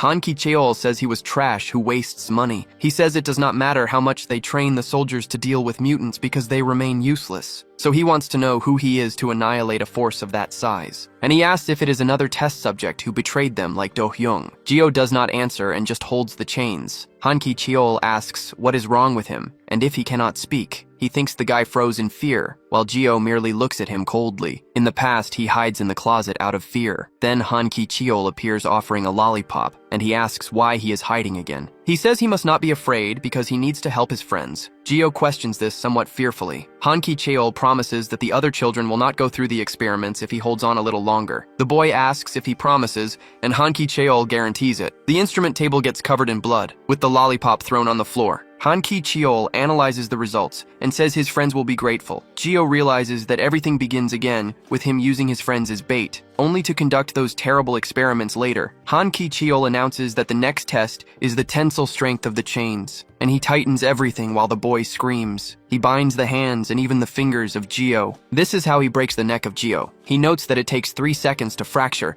and that this is disappointing, so he controls the intensity of the impact. Another chain heads straight toward him, striking the body of Gio several times. The chains move fast and trap his arm. Gio only thinks that he prefers to lose his life, so he can take the life of that bastard. But he knows he needs to endure it for his friends. Han Ki-cheol taps his pen and gets a scare. He sees the tip of the chain changing shape. He wants to know how this is possible since the chains are fixed abilities. Then he starts to fixate on the power structure, wondering if the ability breaks its limits and changes shape. He shoots rapidly at the boy, remembering a research paper that says using the heart repeatedly improves power evolution. He thinks that if he can transform the chains into other things, the possibilities will be endless. Thus, he continues to hurt Gio in every way possible, until Han Ki-cheol begins to cry with emotion. He thanks Kim Gio for this. He says that thanks to the boy, he can take a step forward, while Gio only thinks about how he always uses his body to invent new forms of pain. Then he holds firmly onto the chains around his neck. Han Ki-cheol notes that his traits point to a regeneration mutant, but he finds it strange because even a regeneration mutant would try to resist first. Only the boy remains completely frozen. It is not the bindings holding him back,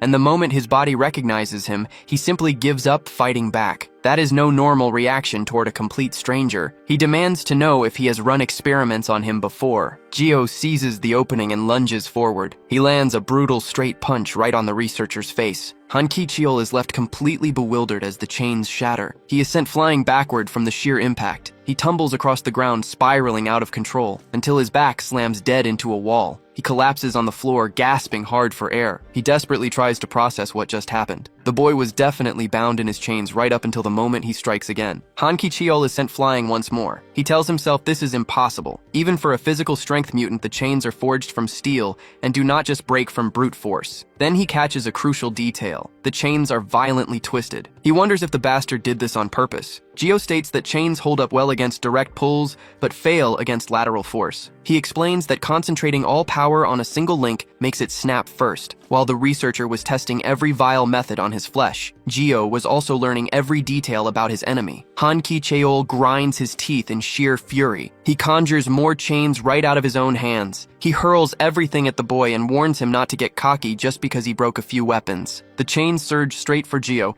but he does not even flinch. Han Ki-cheol suddenly reverses the trajectory of the strikes. He shapes the chains into heavy iron balls and sends them crashing down on him. Gio sprints forward with explosive speed. He flawlessly evades every chain in his path, until one of them whips out and clips his ankle. He instantly snaps his gaze downward. Han Ki-cheol mocks the trick of twisting and breaking the chains, but points out that the game changes when they strike from all sides, whether they come from the flanks, from behind, or even sweeping under his feet. He declares there is nowhere left to run, and tells the boy he is nothing special just for snapping 2 links. As the weapons close in, Gio flashes back to the time when he was nothing but a skeleton. He ducks his head and dodges on pure reflex. He propels himself up to dodge a lethal strike from behind, and lands completely ready for the next clash. Han Ki-cheol stares at him in utter disbelief. But Gio reflects that he did not just break a single pair of chains. He remembers the countless chains tearing into his body in the past. All that torment taught him exactly how his enemy moves his weapons and where he leaves gaps in his defense. He remembers every single pattern and snatches a chain right out of midair. Han Ki-cheol freezes in absolute shock. Gio pulls the chain with brutal force. He lets the scientist get close using the momentum. Gio explains he knows how to handle it because he drove those very chains straight into his own body. In response, he slams the scientist face first into the floor. Gio unleashes all his rage into the blows. Han Ki-cheol defends himself using a cluster of chains.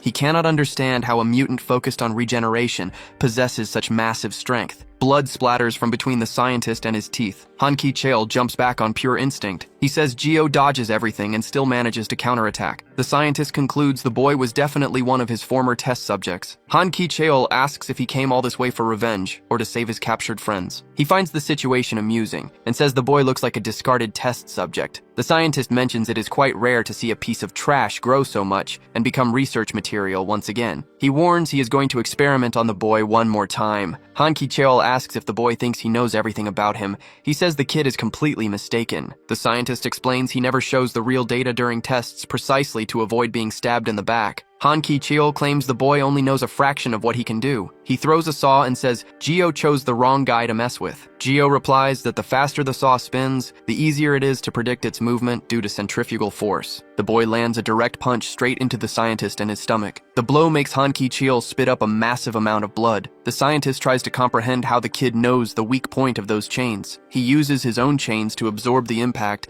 and avoid flying backward. Han Ki-cheol had never shown that trick to anyone before. He keeps wondering where the boy got this information. The scientist screams that it was pure luck and will not happen again. Han Ki-cheol launches multiple chains at once in his direction. Geo analyzes the path of each chain in a split second. The boy evades every attack without effort. Geo states the scientist can only change the direction of the attack if the target is within 2 meters. Han Ki-cheol is left speechless and completely bewildered. He wonders how the kid knows yet another secret. In that instant, Geo charges at him with everything he has. The boy lands another heavy punch straight to the scientist in his face. Han Ki-cheol tries to dig through his memory to figure out who this boy actually is. He fails to grasp how a test subject has access to such precise data. The scientist always kept everything in absolute secrecy to avoid this exact situation. He also cannot recall testing anyone with the appearance of that kid. Han Ki-cheol thinks of a regeneration mutant who witnessed all his experiments up close. The image of that small skeleton flashes into the scientist and his mind. Right after that, Geo crushes his body against the floor. Han Ki-cheol lets out a scream of agony upon impact.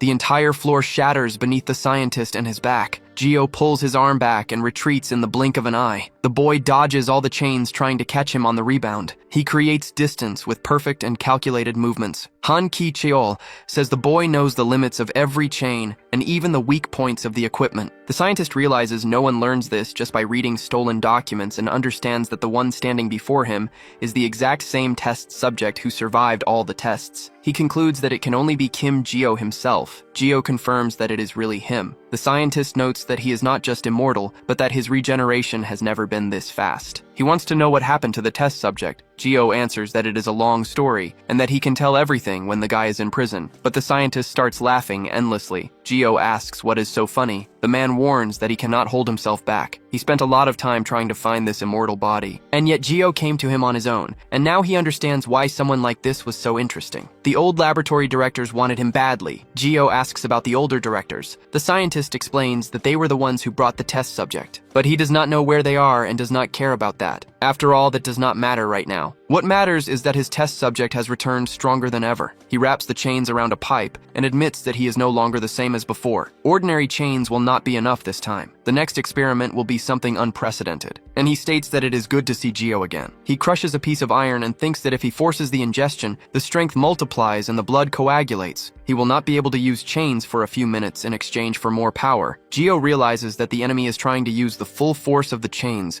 and knows he needs to get away. But the scientist advances very fast towards him. He is sure that Geo will be finished before he escapes. The chains attach to the pillars of the place. They cut a part of the face of Geo. The scientist warns that he created an instant laboratory custom-made for him, and warns that Geo thought he knew him well, but the researcher also knows much more about the test subject than it seems. Geo tries to move his fist, but the enemy controls the chains and pulls him back. He explains that he locked the muscles of Geo. The chains will cut his body right at the moment of regeneration. This causes direct damage to his bones. He claims that this is the limit of Kim Geo. No matter the strength he gained, the relationship between them has not changed at all. Geo continues to be the test subject, and he is the researcher. It is useless to fight because his heart only makes him immortal. It does not matter if the regeneration is so fast. The resistance of the body does not last forever. Dozens of chains will destroy his body little by little. Trapped there, he can only do one thing. He can only regenerate endlessly and nothing else. This is the weakness of the heart of Geo. But Geo grabs the chain with great strength. Suddenly, all the others stop moving. The scientist finds the situation strange right away. He tries to understand how Geo found the main chain. Geo stares coldly at him. He remembers writing on the board that moving thousands of chains one by one was impossible. The main chain is not meant for attacking, and if it swings, the rhythm of all the others breaks. He realizes that was why the guy needed a support chain. Geo repeats this in his head. He warns that he waited for exactly this moment, and then he pulls the chain with brutal force. He says that as soon as he stops the main chain with his hands, the others fall. Hanki Cheol fails to understand how he did that. All the chains stop moving. The director says he can create more chains. He points his hand at Geo, but the chains do not come out. Geo calls out the name of Hanki Cheol. He says that in the past he could not do anything. He could only endure everything in silence. But now he gathers all the blood around him. His heart beats in the same rhythm as his power. Hanki Cheol tries to deny what he is seeing. He runs backward trying to dodge. He shouts that Geo is just a test subject, but Geo punches him in the ribs. He warns that he is not a test subject, and that the director is just a random researcher.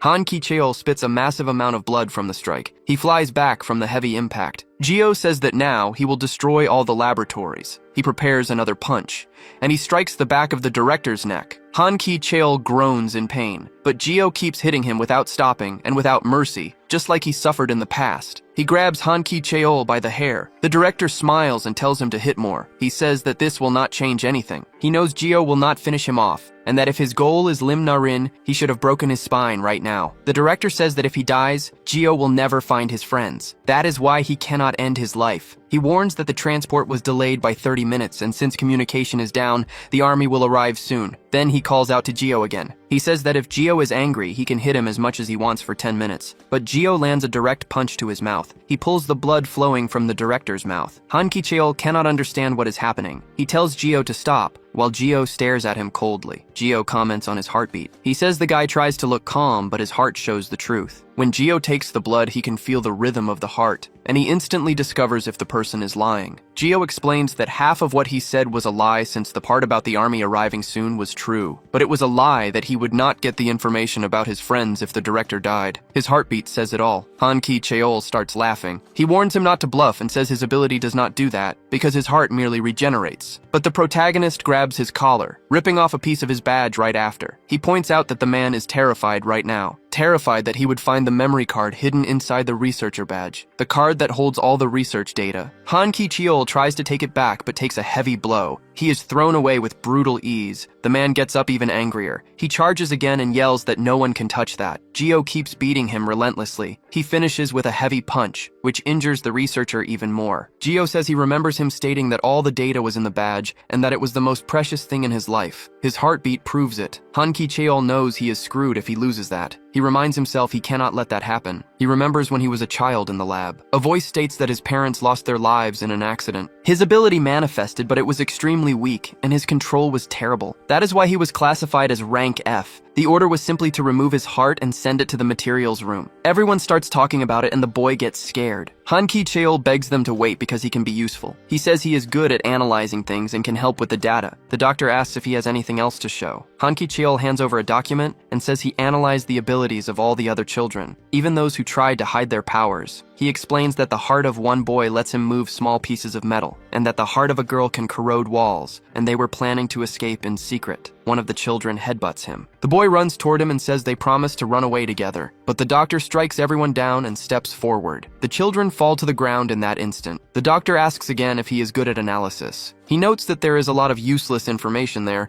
but the idea was quite clever for a child, so he decides to take him to test if he is actually useful. He warns that the boy must prove his worth immediately. Back in the present, Geo mentions he heard other researchers talking about his past. He says the researcher was also thrown into the lab just like everyone else. Hanki Cheol screams and curses him for knowing his past. Then the protagonist starts breaking the memory card right in front of him. The researcher falls to his knees and says he will give him anything he wants. Geo orders him to write down the location of the other children and the list of captives along with the transport routes. Han Ki-cheol agrees instantly and grabs a pen. Geo commands him to speak out loud while writing because he will listen to his heart, and the man starts to obey. The researcher just thinks that reinforcements will arrive soon, and he only needs to stall until then. He decides to write as fast as he can, but the protagonist tells him not to build false hope. Backup is not coming because the police have blocked all roads and he is trapped there until everything is over. Han Ki-cheol starts shaking instantly. He wonders if they will steal all his data. Geo has no intention of letting the guy walk away and only wants to destroy everything he has. At this point, the lab itself will also discard him. Nothing else matters, and the files on the memory card are the only thing of value now. If he manages to escape with it, he will survive without going to jail. So he decides to release the chains very slowly so no one notices. But multiple thorns strike the chain right after. Geo looks to the side instantly. Han Ki-cheol is left badly wounded, and Lim Na-rin says her head is hurting. She wants to know what the bastard put in the water. Han Ki-cheol thinks he gave her sleeping pills,